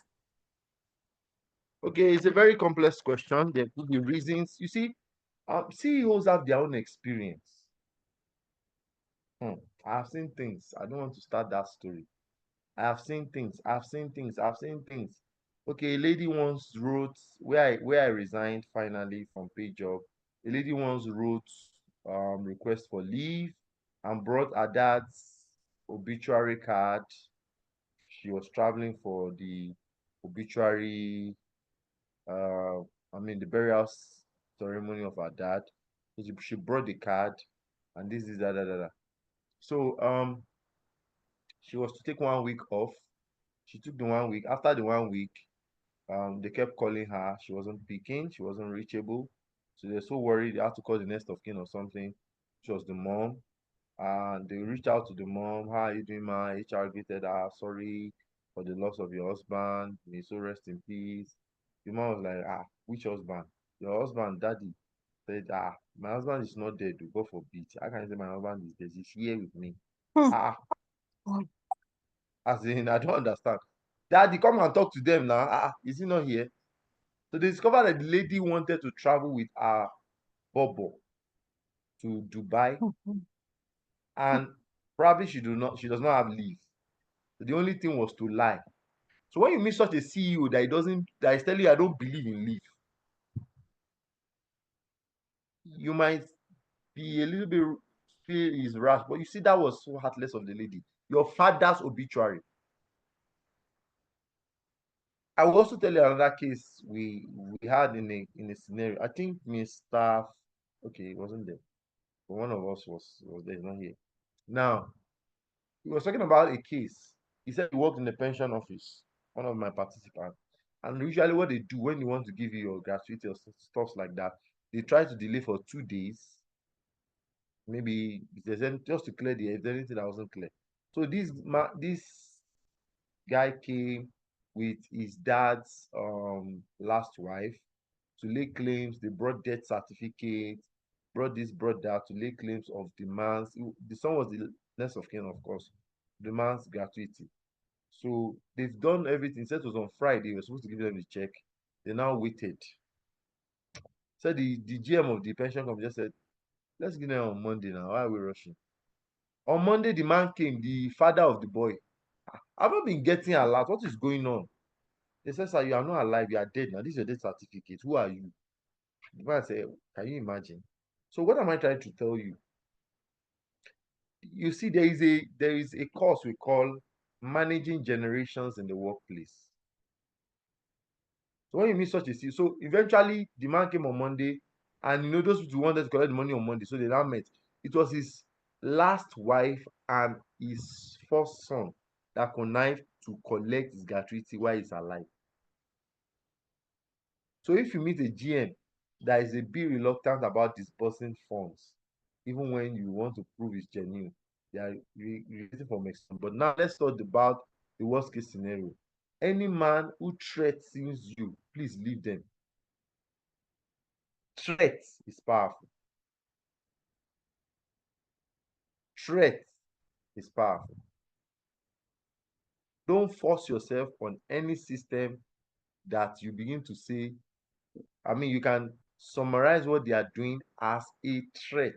Please don't undermine threat. A threat can damage your reputation.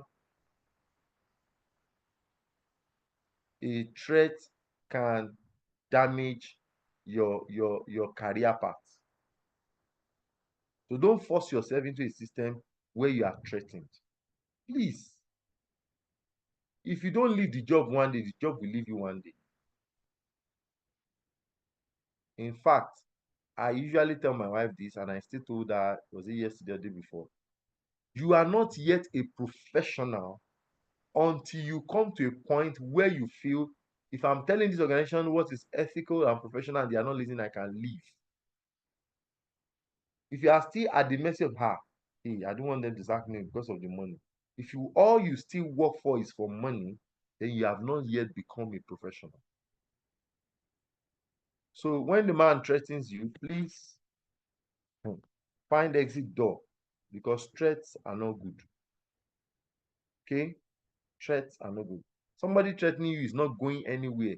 So don't let them stop you from going somewhere. If you've tried all your best, the man is not ready to listen. It's his company, leave him. You will get other jobs. Don't force yourself into any system, and all that. And that's why it's always good you do background checks before you take up an appointment. Try to find out who has worked there. What's the culture like in that place? Okay. Thank you very much, man. All right, Mr. Shagan, thank you so much for that answer. Okay, so there's another question for you, and the question says, how do I avoid not working for a structureless organization? It is not simply by simply asking work-life balance and who exited the job role last that will do justice to that. How do I ensure Okay, that's the first question. So I get the first question. The second one, are you commenting or answering or countering? I don't understand. I think the person answered to it, kind of. No, it's the same Richard that typed.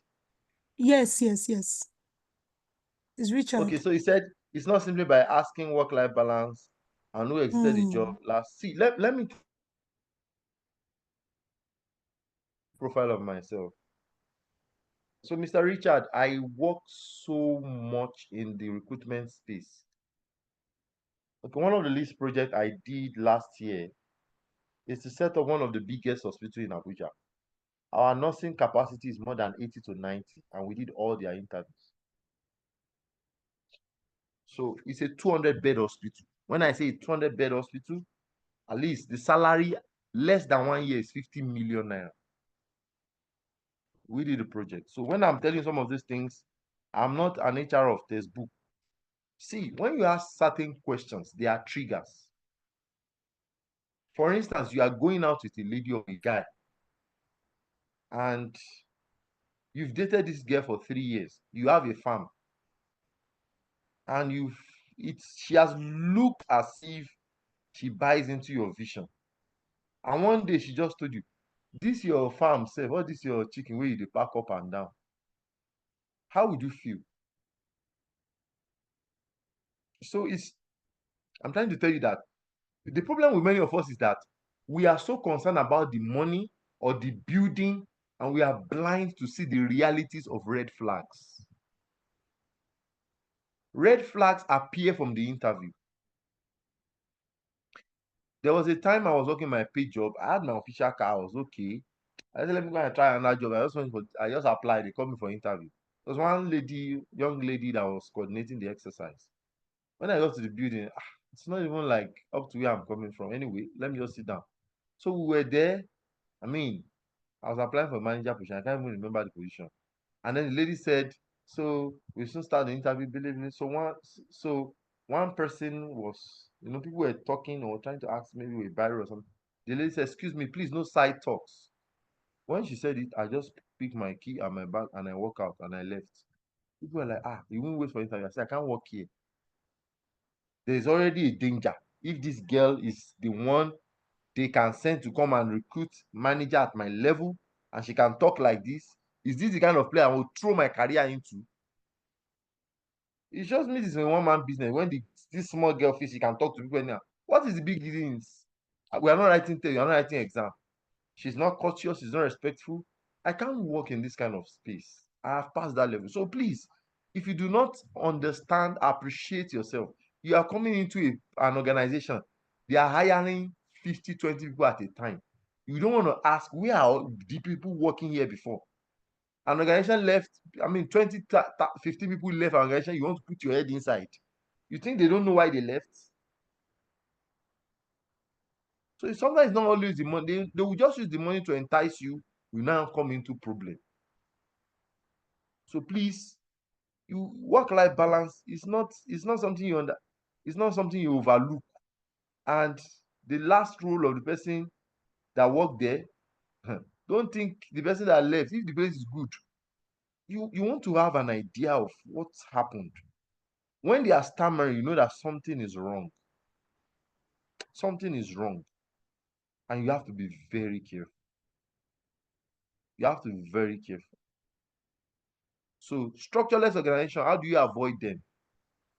have good CVs so that you can apply to big and good organizations. How do I have good CVs when I don't have a job? Don't just when you see that your profile or your CV is empty, go and volunteer somewhere and have experience, gather experience. Sometimes the problem of graduates is the certificate in their head. I am a graduate of economics. How can I be doing a job of 50,000? With your economic certificate, what do you know? Where have you worked? Do you know the difference between a memo and a letter? Have you ever written a memo in your life? Sometimes you are not working. See, the early stage of post NYSC or NYSC, you are not working to make money. You are working to gather experience. Experience is value. Experience is wealth. You get to a level, you are needed. And somebody said, when you are loaded, you are needed. Loading yourself is the experience you have. Nobody joke with an experienced accountant. You price yourself, you negotiate. I met one guy in the interview this week. I said, I can't interview you. I can only discuss with you. I can only chat with you. You are the managerial cadre. It's not by age. It's by input, investment, building capacity. Okay? Build capacity. Don't just sit down there. I met someone say, I said, why are you not getting? Say, I'm looking for government job. People are still thinking like this. Some of us will carry 5 million to go and pay for government job. Yeah, you say you allow me to have time. Is that the purpose of even entering government job? Please invest in yourself. Write professional qualification, belong to professional body, explore opportunities, be part of projects, be part of volunteering projects, gather experience. Don't let your CV be NYSC 2022. Work at Ebute Meta Nursery Grammar School. Then no experience again. Then experience POS. That's not it. There are some jobs you need to take for the meanwhile, just to gather experience. And when you are good in any environment, you will be great in that environment. When you are good in an environment, you will be great in that environment. So money will be chasing you. There's a stage where you will command the salary you want. But that early stage, you're just a graduate, you just have the certificate, no experience, you are just big. There's a car they call big for nothing. There's nothing inside of you. We are just in stature and certificate, no content. Build capacity. You have not led people, you have not managed money, you are only an accountant, you register for account, you have not even touched 50 million in your life, you have not even see 20 million, you have not even hold 1 million in your life. You say you want to collect if they cannot pay you 350,000 naira, you are not doing. Why would they pay you 350,000 naira? Because you are a graduate of accounting? When you don't have experience, when you can make a mistake that can wreck the company. So, hey, I hope I've not talked too much. Maga? Thank you. The passionate speaker. Thank you so Hope much, I've sir. answered the Okay. question. Yes, that answers the question. I don't know if that clarifies the Richard. Is that okay? Yes, perfectly Ah, captured. Thank you. all right. Okay, so we are going to take just one more question and then we will quickly call it a wrap. So Ruth says, I work under a manager that have decided to allow the CEO, who's her boss, to enforce all his decisions without questioning. This is affecting the entire operations. What's the best way to handle this situation? So, let me first advise. Any recommendation you are giving a company, please, apart from discussing, always do a memo or a mail as a reference that I said this, I warned, I noted it. You cannot doubt reference. You can only deny what has been said. Okay? Okay. When somebody is enforcing decision, these are organizations where structures are not big. Because structures are big, there is a board that can query the CEO's actions. There are managers, there are supervisors before managers. Before manager can take a decision, there are MDs and all that. So in this kind of situation, okay, where it is now affecting the operation, see, money can start a business. Systems and structure will sustain the life of that business. That's where a black man gets it wrong. A black man feels, I was supposed to be, doing a project in a state, let me not mention, in the north, that has over 1,000, they can produce 1,000 tons of flour mills in a day. Very big factory. But you see, they will invest money, do the plants, buy the equipment, but human elements can destroy a whole system. Human elements. They will not want to invest. And how much they pay HR consultant? And let's just bring people inside. And you don't know that the people you don't train will destroy a system you have retained. So, is there training in your system? Are there succession planning? And you that you have identified the problem, what are the solutions you are recommending? See, when you are in a place where they are not listening again, it is time to go. Don't force yourself and go and rupture your career. Don't be a victim to learn. Be a listener to learn. Careers have entered. I don't ever seen a golf car under trailer. You don't come out alive. You come out squeezed. People have sowed seed of bitterness into employee. People have been maltreated. People have been victims. People have regretted working in places. Someone even said, people don't leave organizations because of the organization. They leave an organization because of people. So please, when you are seeing bad signals, they can only stop you from using your phone. They cannot beat you at home when you use your internet to apply for other opportunities. Because this is about your career.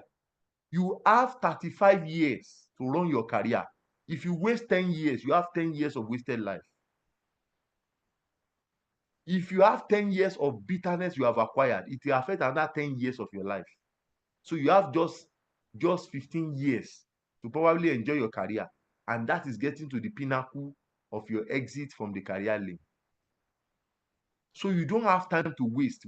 Don't stay long with an unserious person. You know why? Never be a victim of a man's foolishness. The only thing they owe you is sorry. But the scars stay long on the skin.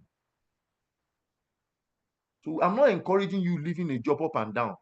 I'm trying to say, that's why I said earlier, before you enter the system, ask questions.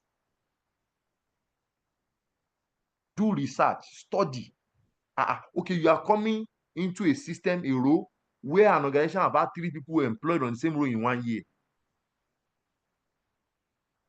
Because HR manager, the oga doesn't listen to advice. He does his thing his own way, and he sack people anyhow. That's where you want to put your head, because they pay good salary and they want to give you official car. You are carried away and you left your place. At least the devil you know is better than the angel you don't know.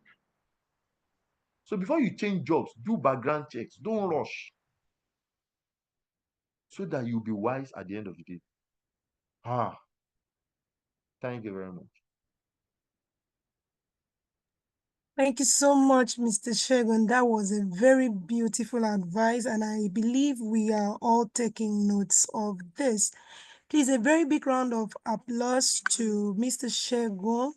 Thank you so much, sir. It was nice having you on the call again. And to every one of us, thank you. And before we call it a wrap, the reason we are asking you to fill up the feedback forms is because we want to know where we can improve. And so we can't do this if we do not get your honest feedback. So please, if you are yet to do that, we implore you go ahead to do that. That will help us as an organization, all right? Thank you so much for adhering to that. So I'm aware that most of us on this call today are yet to register. Probably you picked, you got the link maybe in an existing group where you have been before and you have not properly registered. Please, you need to register. Damola, please help us share the registration link one more time so they can do well to register. And also, if you are on the call and you wish to get your certificate at the end of this program, we implore that you pay up your registration fee. And in paying your registration fee, we will be able to capture your attendance from the very first day you had started attending this class. We'll be able to capture that, capture your assignment, and then the assessment that will be coming up in the course of the study. I believe this is clear. Thank you so much for that. As we wrap up, I would like to remind you once again, if you have not filled up the attendance, please go ahead and do so. Also, ensure you are connected to our communication channel, which is now Telegram. So we have migrated to Telegram because of the limits that WhatsApp can carry. So we have migrated to Telegram. Damola, please help us again to share the Telegram group link for this class. Thank you so much. All right, thank you so much, everybody. So we ask again that you follow us on all of our social media handles on Facebook, Instagram, LinkedIn, Twitter, engage on all of our posts. If you are yet to subscribe to our YouTube channel, please go ahead and do so. We need your engagements. In doing so, we will be able to improve. Okay? Thank you so much for everyone who stayed from the beginning of this class till this point.